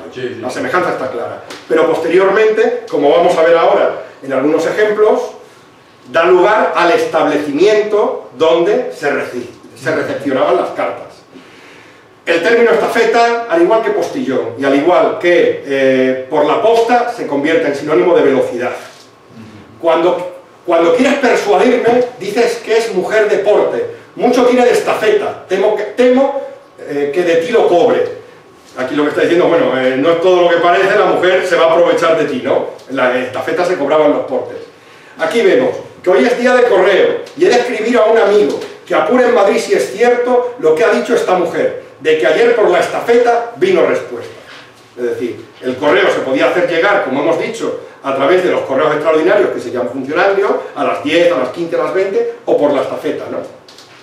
Con la estafeta pasada me dio aviso un gentil hombre, que amenazáis con mi nombre y que matáis con mi espada. Se convierte ya en un término tan inculcado, además en muy poco tiempo, desde que se implantó, que se utiliza de una forma, en el último correo que leí, o sea, la estafeta pasada. Y ahora veremos a nivel social lo que eso significó, ¿no? Hoy es día de estafeta, escribe luego a Sevilla, algún amigo que venga os remite información. La ocasión hace el ladrón, Agustín Moreto y Caballa. Este es muy curioso, porque aquí habla de la acepción de velocidad, en el viaje del Parnaso de Miguel de Cervantes. Yo que siempre trabajo y me desvelo, por parecer que tengo de poeta, la gracia que no quiso darme el cielo, quisiera despachar a la estafeta mi alma, o por los aires y con ella, sobre las cumbres del nombrado poeta. Es decir, quisiera despachar a la estafeta, quisiera despachar rápidamente. Esto, a partir de ahí, parece que todos estos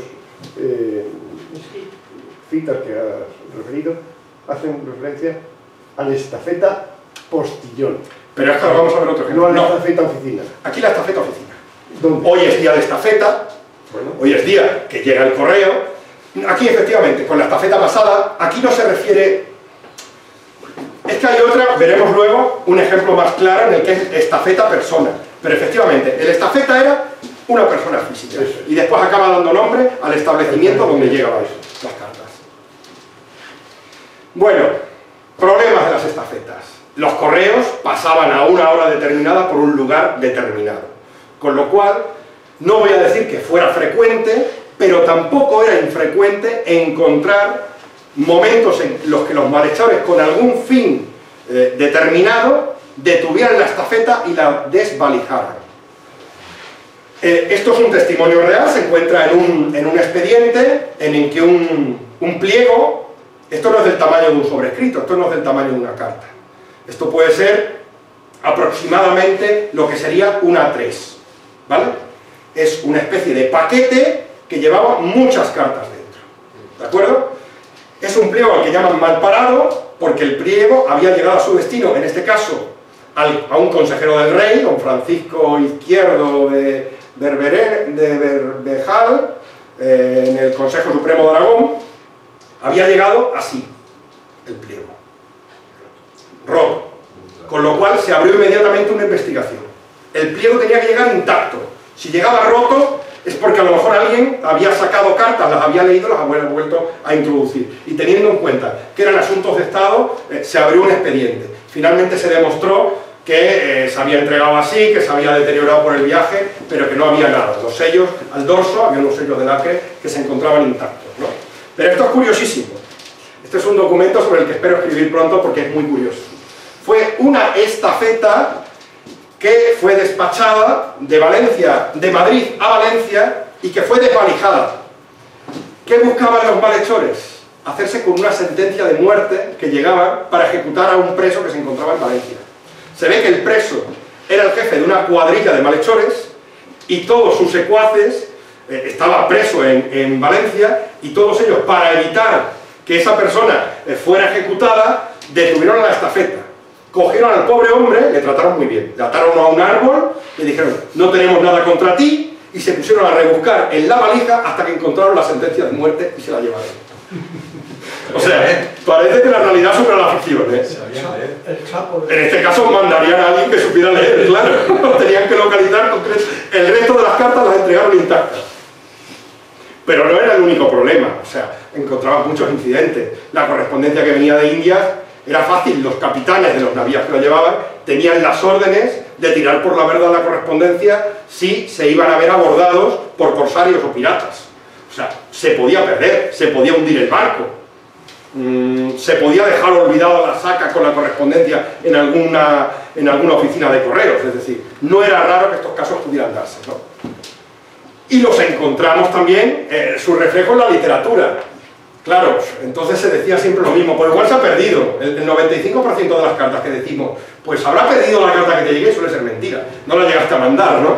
Pues entonces era igual. De Italia no ha llegado correo, 20 días ha, porque a lo que dicen ha sido las nieves y las aguas de manera, es decir, se había retrasado el correo, esto lo dicen en el epistolario Luis de Góngora, se había retrasado el correo a causa de las inclemencias meteorológicas.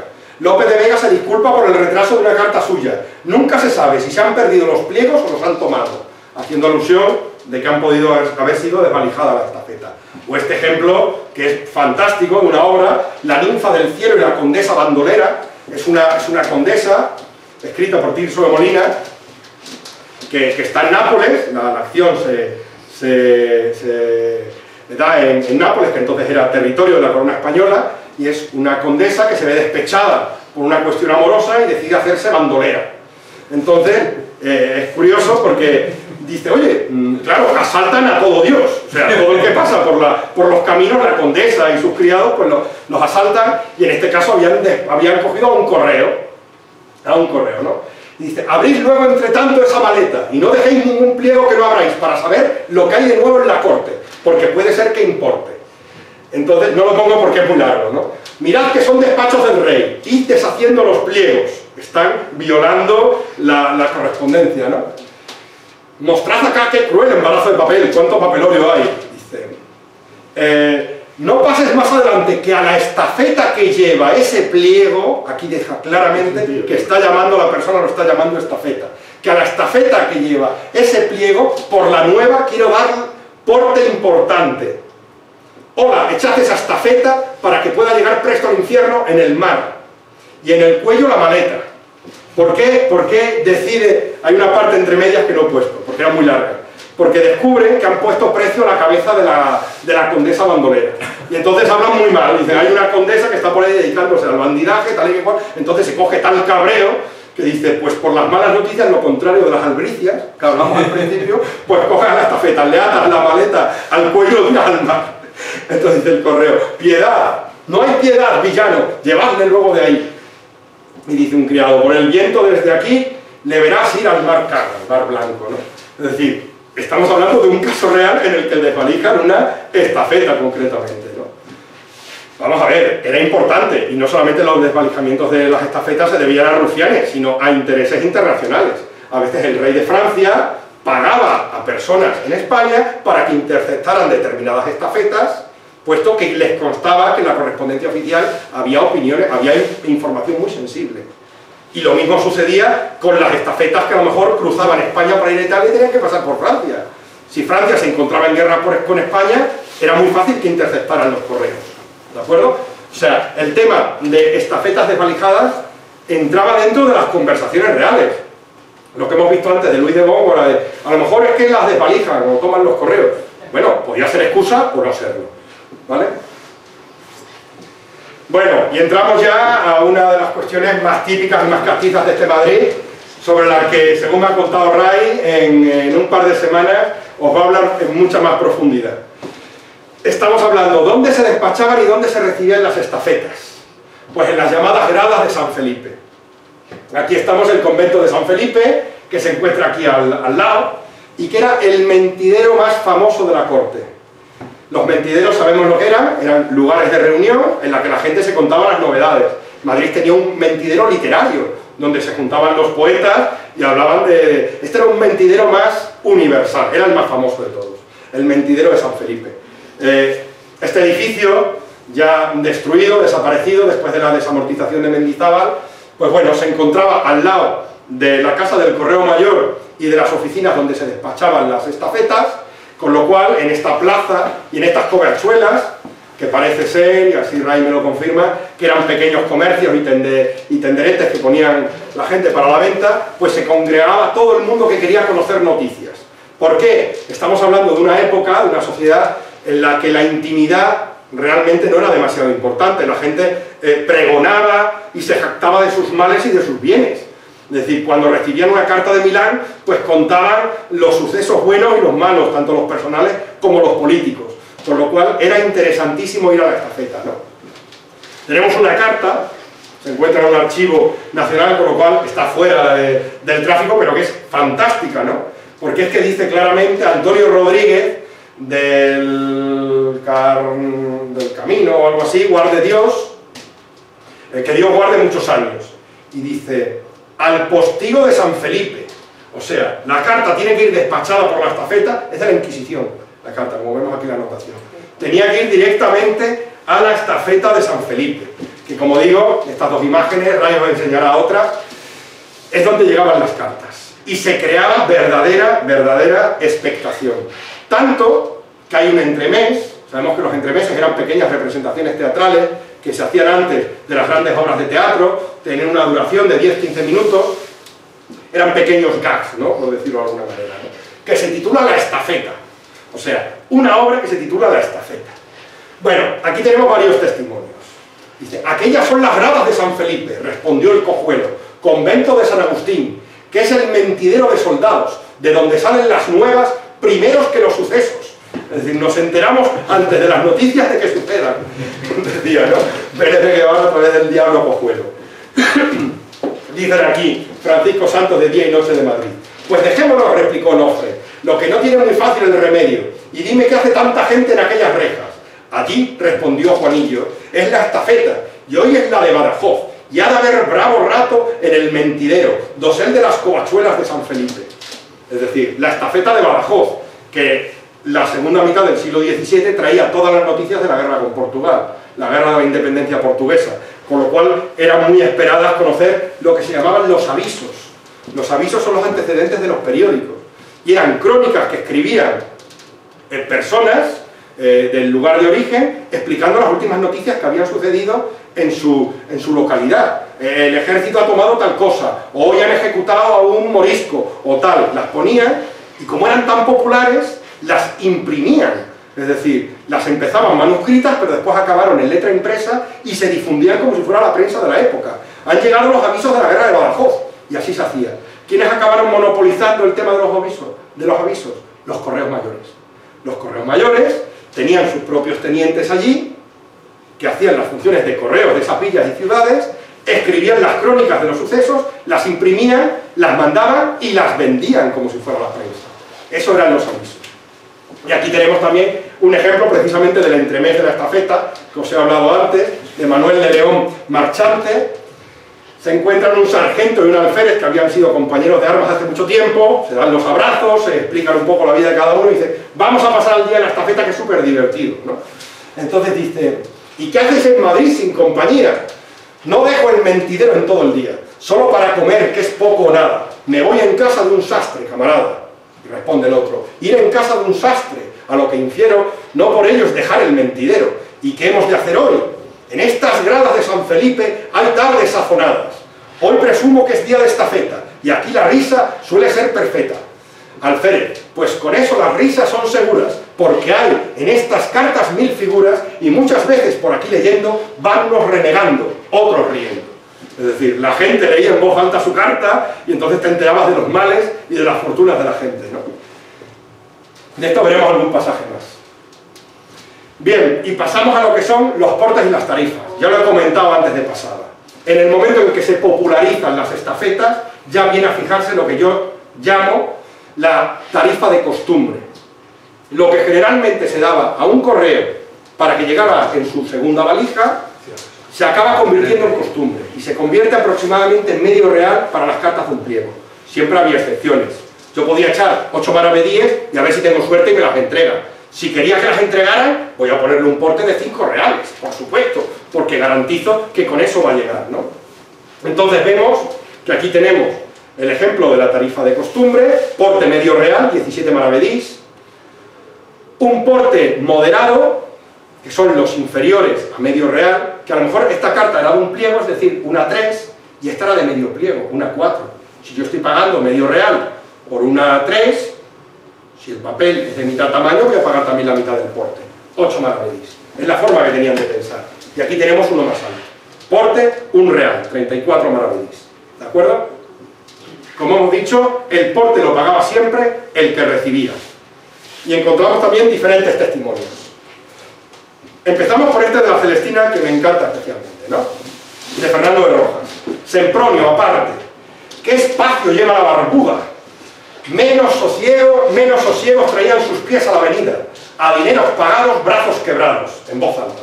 Che, señora Celestina, poco aguijado. Se refiere, ¿qué despacio viene esta mujer? ¿Cómo se nota que ya he pagado a la señora su servicio? A dineros pagados, brazos quebrados. Nunca pagues un servicio por adelantado. En esto es lo que basaba en la filosofía el sistema de estafetas. Las cartas pagaba quien recibe, no quien las envía. Esta fue la verdadera revolución del sello de correos. Pero hasta entonces pagaba siempre el que recibía, porque no tenías la garantía de poder tenerla. Y aquí se explica muy bien, ¿eh?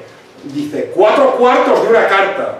4/4 es medio real, lo que hemos dicho de la tarifa de costumbre. 17 maravedís. No entiendo de esas, pues tengo yo de poner de mi casa el que el otro se le antoje, darme desde allá las Pascuas, es decir, porque tengo que pagar yo el porte que ponga el tío ahí. Y dice el criado, el pinchauvas, si es la carta para usted, ¿quién la ha de pagar? Es decir, lo que ahora vengo diciendo, paga el que envía, entonces era impensable. Si la carta es para ti, la tendrás que pagar tú. Es decir, esa diferente concepción es curiosa, ¿no? Y dice, ¿quién? Mi hermana, ¿no? Dice, el hechito por la fuerza, Antonio de Zamora. Pues una dama en la corte me dio en persona este pliego, encargándome que luego, con 4 reales de porte, se le diese en propia mano o en ausencia suya a vos. Aquí está hablando de un porte de 4 reales, con lo cual era un pliego, no dice carta, dice pliego, con lo cual era un paquete con diferentes cartas, con lo cual el paso era mayor. Sí. No, perdón, esto me da curiosidad. La palabra luego, que tú antes has inferido, que luego quiere decir inmediatamente o rápidamente, luego aquí tiene, no tiene... ¿Qué acepción puede tener esa palabra? Yo creo que también rápidamente. Encargándome que luego, con 4 reales de porte, se le diese en propia mano, que enseguida, que inmediatamente se le dé. No creo que le diga sin prisa, que después se convirtió en eso. Yo creo que pasó como existe en México con el término ahorita. Hoy cuando te dicen, ahorita voy, madre mía, este ni ha salido de casa todavía. Es decir, yo creo que ocurrió lo mismo con lo de luego. Se abusó tanto del término que casi perdió credibilidad y sirvió para lo contrario, ¿no? Aquí hay otro caso, ¿no? Bernarda, este billete lo escribiera un manco, Cosme, así, ponedle ahí mi firma en blanco, y un real de porte le pondréis, que es treta, y haced que lo echen. ¿Dónde? En la estafeta. Aquí tenemos acepción de lugar.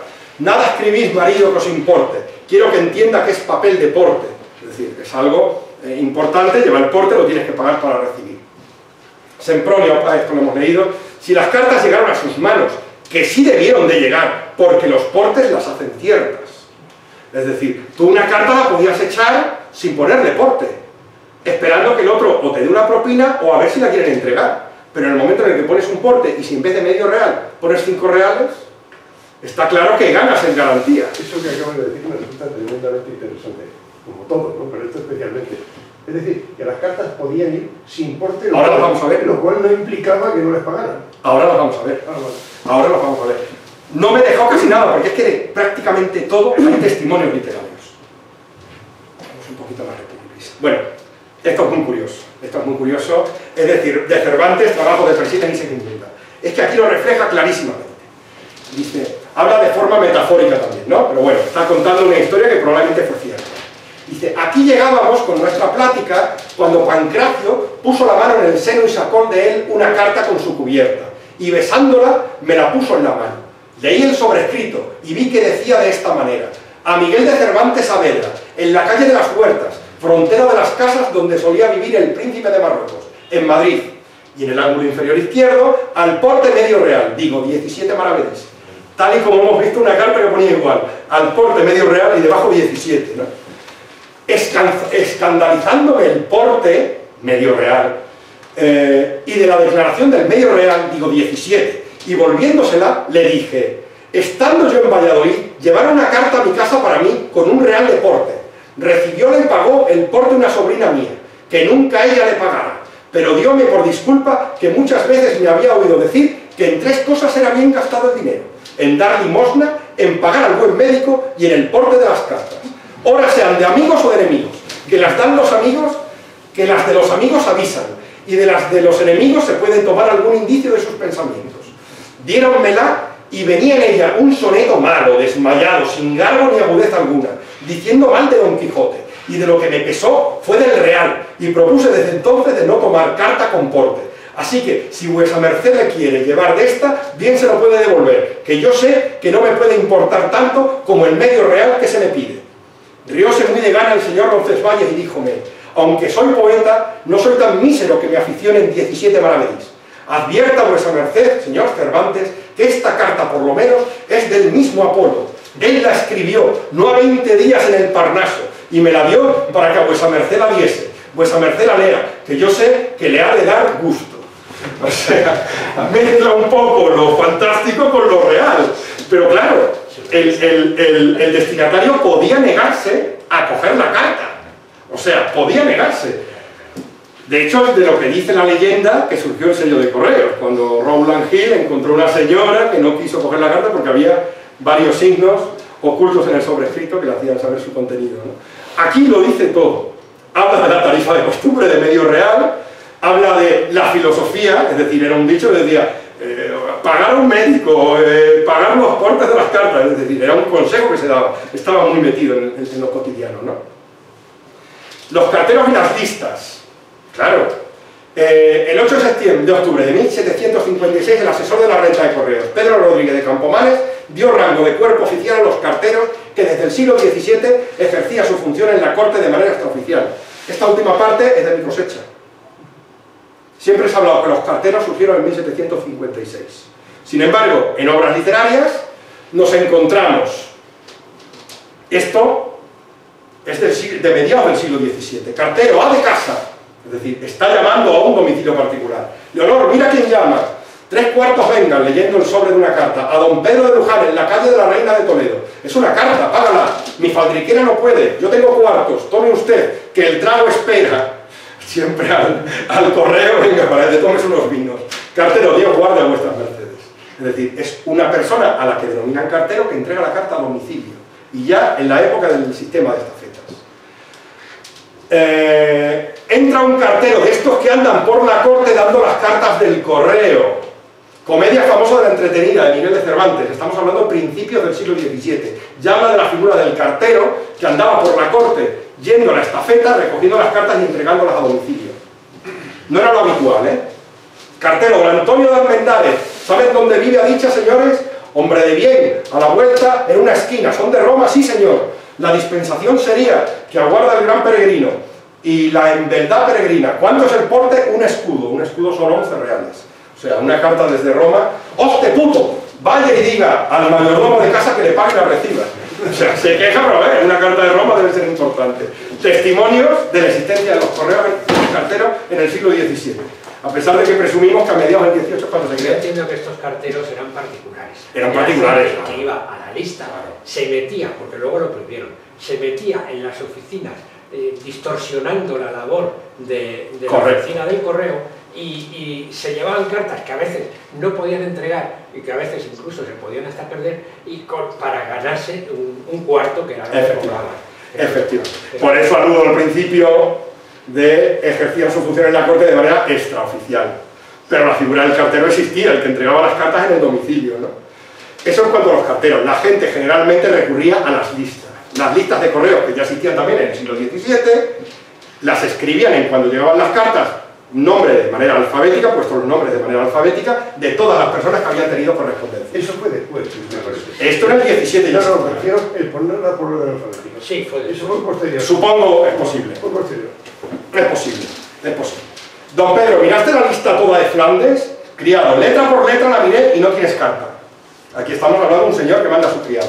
Pero esta es fantástica, porque aquí estamos hablando de lo que se llamaban los lectores de lista. La mayoría de la gente eran analfabetas, los criados que iban.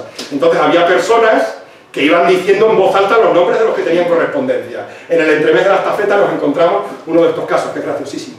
Vengan las cartas de don Luis de Urbina, 1500 de don Juan de Espina. ¿1500? Sí, ¿de qué te quejas? ¿Acueste pide cartas o lentejas? 24, don Pedro Manzanilla. Este de 24 es de Sevilla, dice el otro que conoce.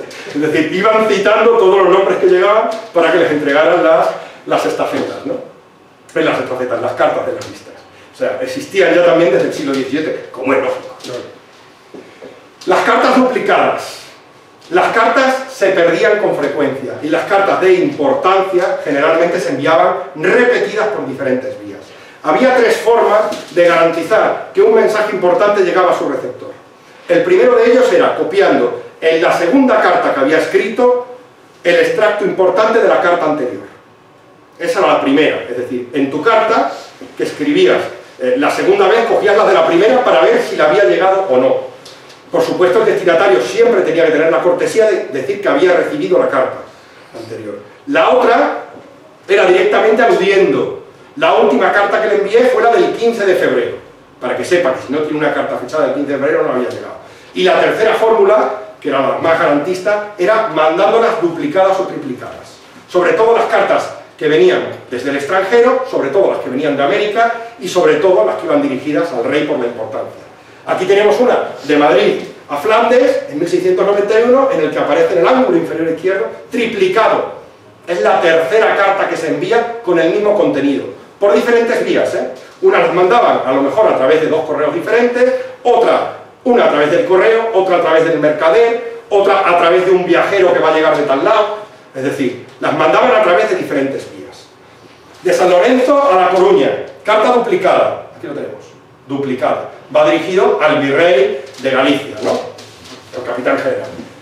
Y aquí tenemos otra, segundo duplicado, en flota de 73, del año 1573, en la Almiranta, en la nave Almiranta, ¿no? O sea, segundo duplicado.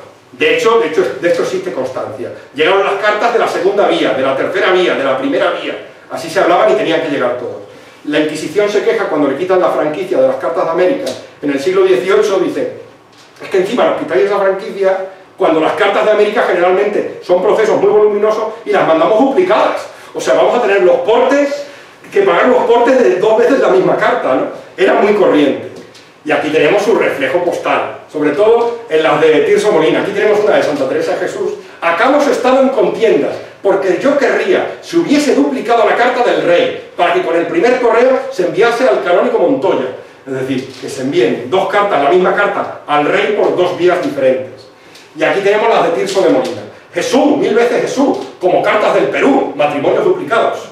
Es decir, cuando la gente cuando iba a América, después de pasar muchísimo tiempo en ver a su mujer, solía casarse con otra persona de allí. Entonces, los mayores problemas que tenía la Inquisición siempre eran procesos por bigamia en América. Entonces dice, como cartas del Perú, matrimonios duplicados. Es decir, hace alusión, aquí vemos lo mismo. Será como cartas de Indias que se escriben duplicadas. O aquí, su hermano mayor es muerto en Granada, habrá ya un mes, y como tuve por cierto que estaba en Flandes después, ¿qué hice poner en concierto? El mayorazgo que hereda de 3000 y más ducados, para que saberlo pueda, 2 pliegos van duplicados, sin otro que en casa queda. ¿Vale? Testimonios claros de que la correspondencia, sobre todo la Avenida América, venía duplicada por diferentes vías. También se mandaban documentos muy importantes, dineros en forma de letra de cambios. Aquí vemos los símbolos comerciales para identificar las cartas que venían a través de mercaderes. Este es un símbolo comercial de la empresa de Lyon que enviaba correspondencia a Medina del Campo, y aquí vemos una letra de cambio. Se ponía exactamente igual que las cartas duplicadas, igual que primera vía, segunda vía, tercera vía, se mandaba la misma letra de cambio por diferentes conductos, y en ella se ponía primera letra de cambio, segunda letra de cambio, tercera letra de cambio. Y el que la recibía, después respondía diciendo, recibí su primera de cambio el 4 de septiembre, o recibí su tercera y la segunda de cambio el 4 de septiembre, la primera aún no ha llegado. Era la misma letra enviada por diferentes vías. Y aquí la encontramos, lo que era una letra de cambio. Es la propia letra plegada y enviada. ¿De acuerdo? Y encontramos también testimonios. Leame esta carta por su vida, que a 2 soldados les fié comida. Fuéronse sin pagar y puntuales. Espero en esta letra 100 reales. Aquí no viene en letra ni un cornado. Miren quién lo creyera de un soldado. Es el entremés de la estafeta en la que un bodeguero dice, estoy esperando que me paguen unos soldados que se fueron sin pagar y me dijeron que me lo mandarían a través de una letra de cambio. Que ya ha llegado la carta, seguro que me dicen que me pagan. Y claro, el pobre infeliz dice, ¿cómo te van a pagar ahora unos soldados, no? Y ya en este tiempo había dado traza a Tomás cómo le viniesen 50 escudos de Sevilla, y sacándolos él de su seno, se los entregó al huésped con cartas y cédula fingida de su amigo, de su amo. Y como al huésped le iba poco en averiguar la verdad de aquella correspondencia, cogía el dinero, que por ser en escudos de oro le alegraba mucho. A veces la carta acompañaba un dinero en metálico con el portador, lo que después se llamaba valores declarados, pero en realidad no eran valores declarados. 2 días después de llegar a Sevilla le buscaron, ni hallaron, ni le dieron la carta del mercader francés de la ciudad de Londres. Él la reconoció a través del símbolo comercial. Él la reconoció y dijo que hasta que de París le viniesen las letras y cartas de aviso no podía dar el dinero, pero que por momentos aguardaba el aviso. ¿Vemos? Y aquí entramos en la pregunta que hacía antes José Manuel. Esas cartas en las que no aparece el porte, ¿qué significan? Pues el significado, bueno, pueden significar muchas cosas. No estamos hablando de una reglamentación estricta, con lo cual uno podía echar al correo una carta sin porte, perfectamente. La carta podía llegar a su destino o no, y podía pedir la voluntad, o entregarla de balde. Podía ser una carta, como digo, entregada al correo, o podía ser una carta entregada a un particular de confianza, por la cual no le cobró el transporte. Eso explicaría una carta sin porte. Pero la inmensa mayoría de las cartas sin porte, la explicación está en que eran cartas que se metían en grandes pliegos dirigidos a personas principales. ¿Por qué? Porque en el momento en que tú mandabas una carta o un pliego de cartas a una persona de importancia de alguna localidad, tenías la garantía de que iba a llegar esa carta, porque recibía muchísima correspondencia. Entonces tu carta metida dentro del pliego, un pliego, hemos dicho que es un paquete con un montón de cartas, ¿no? Siempre en aquella época se tenía la cortesía de aceptar cartas de otras personas en los pliegos mandados a personas principales. Es decir, ¿le importa a usted en la correspondencia que manda el duque de Feria meter esta carta? No faltaba más, no se preocupe, y la metían dentro del pliego. Con lo cual, cuando el duque de Feria recibía el pliego con todas sus cartas, decía, estas son las mías, y estas son de gente que ha aprovechado el correo que a mí me llega para llevarlas. Y el duque de Feria después despachaba a criados que las llevaran a esos domicilios. y el criado se podía llevar la propina o entregarla de balde. Así es como funcionaban, son las llamadas cartas bajo pliego, y tenían la garantía de que iban a llegar. Si tú mandas una carta a una persona que generalmente no recibe correspondencia, esa persona no va con frecuencia a la estafeta, no va todos los martes a la estafeta a recibir su correspondencia, si a lo mejor recibe 2 cartas al año. Sin embargo, la envías a través del pliego de una persona que está acostumbrada a recibir correspondencia, la carta te llegará. No se quedará durmiendo el sueño de los justos en la estafeta, ¿no? Y eso explica la explicación que yo le doy a las famosas líneas paralelas, que muchos autores dicen que significa que el porte se había pagado en origen. Eso es imposible. Los portes en origen no se pagaron hasta finales del siglo XVIII, por una razón muy sencilla, y es que el Correo Mayor de Toledo era un particular, y el Correo Mayor de Valladolid era otro particular. Si el Correo Mayor de Toledo hace que se franqueen, es decir, que se paguen en origen las cartas que se despachan desde su lugar, si lo permite, ¿dónde está el beneficio del Correo de Valladolid?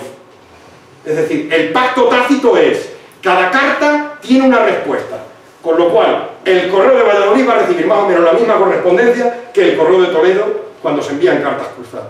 Es decir, la forma general por el correo, otra cosa es que un particular la entregara directamente habiendo cobrado el porte antes, ¿de acuerdo? Pero la correspondencia que iba por correo no podía hacerse nunca franqueada, tenía que hacerse a portes debidos.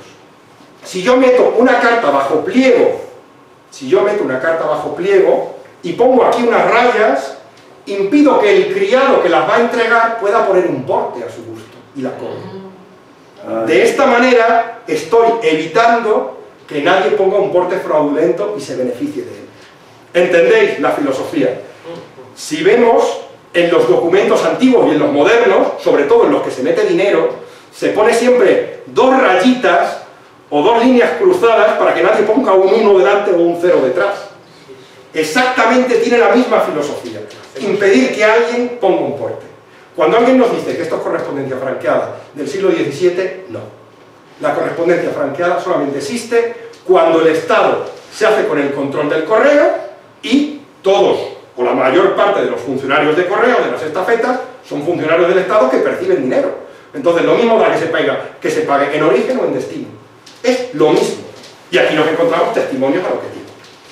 En este tiempo vino don Diego una carta de su padre, en cuyo pliego venía otra de un tío mío llamado Alonso Ramplón, del Buscón, de Francisco de Quevedo. Una carta que escribían al Buscón de un tío suyo, metida en el pliego de un personaje principal. Vino a don Diego. Después que vine del Escurial, escribía vuestra paternidad reverendísima en pliego para el señor don García de Figueroa, que confío habrá vuestra paternidad reverendísima recibido. ¿Veis? Aquí tenemos un ejemplo de una carta de Lope de Vega al duque de Sesa, ¿no? En 1612 recibió el duque una carta con señales de haber sido abierta, sospechando Lope que hubiera sido abierta en la estafeta. Aconseja enviarlas en pliego del mercader Marcos Paz, hombre muy honrado, y en quitando la cubierta sabrá que la ha de hacer llegar con persona propia o enviar a que vuestra excelencia mande enviar a por ella. Es decir, cuando el mercader abría el pliego y vea una dirigida al duque de Sesa, mandará un criado para que se la entregue. Eran convencionalismos y formas que tenían de trabajar en aquella época, ¿no? Fui a una casa a preguntar por unas cartas que, siendo día de ordinario, para Aragón no las tuve y quise creer que vendrían en pliego ajeno. ¿Veis? Testimonios claros que nos confirman los que sospechábamos. El porte de la carta venía en la envuelta del pliego. Si es un pliego que llevaba 50 cartas, a lo mejor eran 25 reales de porte. Y dentro de ahí estaban las cartas que no era necesario llevar porte, porque se entregaban dentro de la propia ciudad. Eso sería una explicación para las cartas sin porte. Y ya estamos llegando al final prácticamente de los correos mayores. También hay alusiones a los correos mayores de algunas localidades, tenientes de correos mayores en obras literarias, ¿no? Aquí tenemos a don Juan de Tassis y Acuña, el correo mayor, y que fue una persona muy notable. Fue el primer conde de Villamediana y que ganó el título de conde por los servicios que prestó en la embajada para firmar la paz con Inglaterra. Este es el personaje, padre del segundo conde de Villamediana, del que tanto hemos hablado, y bueno, en la famosa conferencia de Somerset House en 1604, ¿no? También hay alusiones postales. Esta me gusta mucho, que es de de Luis de Góngora, siempre en su estilo culterano: cada décima sea un pliego de casos nuevos que es bien. Cuando más casos se ven, hurtague el estilo a un ciego. De los toros y del juego, generoso primer caso. Salga el aviso a buen paso, que hoy musa, con pie ligero, del monte Pichardo os quiero y no del monte Parnaso. Juan del Monte Pichardo era el teniente del Correo Mayor General de España. Era el ayudante, era el currito. El Correo Mayor era noble, no se metía a despachar las cartas, para eso tenía teniente. Y Juan del Monte Pichardo fue el que inventó el servicio de estafetas. Fue a él a quien se le hay que atribuirle el mérito de inventarlo. Lo que viene a decir es: me voy a sentar a escribir un poema y espero que las musas acudan rápido. Entonces dice: hoy musa con pie ligero, te quiero de Monte Pichardo, es decir, ven rápido, como el teniente de correos despacha las cartas, y no del Monte Parnaso, es decir, del lugar donde viven las musas y llega la inspiración, ¿no? Que a ser conde habéis llegado tan aprisa y tan sin costa, no es por mucho si por la posta habéis conde caminado. Un epigrama que le hicieron al segundo conde de Villamediana, Correo Mayor. Habéis llegado a conde porque habéis utilizado atajos, habéis ido muy deprisa. Si por la posta habéis conde caminado. O me contaron que el Correo Mayor, que está en Inglaterra, escribió a su mujer le mandase un par de capellanes de buena vida, porque de 3 que llevaron, uno se le murió y los otros 2 se le casaron, y hacía 2 meses que no oía misa. Muchas veces el Correo Mayor tenía que acompañar siempre al rey a sus viajes. En este caso nos estamos refiriendo del primer conde de Villamediana en la antigua fotografía que hemos visto firmando la paz con Inglaterra, el cual se queja de que efectivamente unos se les habían casado y los otros habían salido de cura, y pedía copellanes porque llevaba 1 mes sin oír misa. Esta de Teresa de Jesús también es muy simpática, ¿no?, de epistolaria. El Correo Mayor de aquí es primo de una monja que tenemos en Segovia, se refiere a Toledo, Han venido a ver, y por ella dice que hará maravillas. Llámase Antonio Figueredo, es como digo, el Correo Mayor de aquí. Hémonos concertado, y dice que si allá hay cuidado de dar las cartas al Correo Mayor, que casi a 8 días podría saber de allá. Mire qué gran cosa sería. Dice que con poner una cubierta sobre mi envoltorio que diga que es para Figueredo, el Correo Mayor de Toledo, cuando en ellos fuere mucho, ninguna se puede perder. Todo es trabajo de vuestra reverencia, mas yo sé que otros mayores tomará por mí, que es así, los tomaría yo por ellas. Lo que está diciendo es una carta escrita desde de Toledo a Sevilla, para que las monjas de Sevilla se pongan en contacto con ellas utilizando la vía del Correo Mayor. Esto es antes del servicio de estafetas. Lo que está diciendo es que en la valija que lleva el correo extraordinario, más o menos cada 8 días se suelen despachar, que meta un pliego en el que ponga para el Correo Mayor y que ahí meta las cartas dirigidas a Teresa de Jesús. Entonces, el Correo Mayor, que es primo o hermano de una monja, está dispuesto a hacerles el favor. Como vemos, también los tenían muy presentes. Quevedo se alojó en su destierro en casa de un Correo Mayor, bueno, siempre eran personas.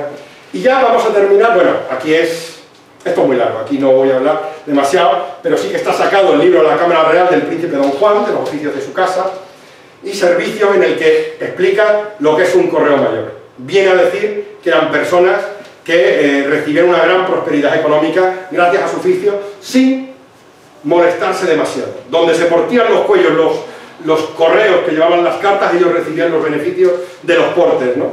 Y después dicen que muchos es fácil que caigan también en la tentación de utilizar ciertas argucias para conseguir más dinero. De esto daría por otra conferencia. Pero sí que quiero terminar con 2 alusiones muy simpáticas que aparecieron en un artículo del Eco sobre el correo y la picaresca.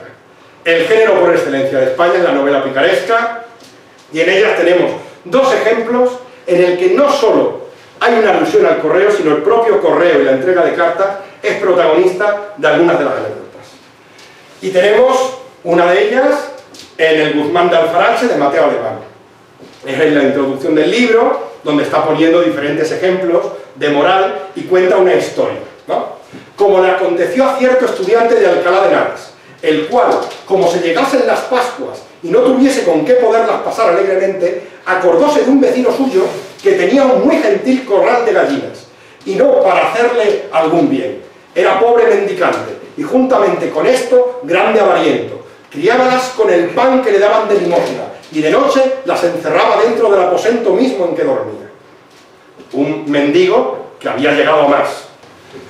pues como anduviese dando trazas para hurtárselas y ninguna fuese buena, porque de día era imposible y de noche asistía y las guardaba, vínole a la memoria fingir un pliego de cartas y púsele de porte 2 ducados, que son 22 reales. 2 ducados, dirigiéndolo a Madrid, a cierto caballero principal muy nombrado. Y antes que amaneciese, con mucho secreto, se lo puso al umbral de la puerta para que luego, en abriéndola, lo hallase. Levantóse por la mañana y como lo vio sin saber qué fuese, se ve que era analfabeto, lo alzó del suelo. Pasó el estudiante por allí como acaso, y viéndolo el pobre le rogó que le leyese qué papeles eran aquellos. El estudiante le dijo: ¿cuáles me hallara yo ahora a otros? Estas cartas van a Madrid, con 2 ducados de porte a un caballero rico que allí reside, y no será llegado cuando estén pagados. Al pobre le creció el ojo, parecióle que un día de camino era poco trabajo, en especial que a mediodía lo habrían dado, y a la noche se volvería en un carro. Dio de comer a sus aves, dejólas encerradas y proveídas y fuese a llevar su pliego. El estudiante a la noche saltó por unos trascorrales y desquiciado del aposentillo, no le tocó en alguna otra cosa que las gallinas, no dejándole más de solo el gallo, con un capuz y caperuza de bayeta muy bien cosido, de manera que no se le cayese, y así se fue a su casa. Cuando el pobre vino a la suya de madrugada y vio su mal recaudo y que había trabajado en balde, porque tal caballero no había en Madrid, lloraban él y el gallo su soledad y viudez amargamente. O sea, un timo fantástico, o sea, finjo un pliego de cartas con un porte como si se le hubiera caído un correo de 2 ducados, lo encuentro en un dice, 2 ducados de Alcalá Madrid, estoy en un momento, lo entrego y me llevo 22 reales de porte.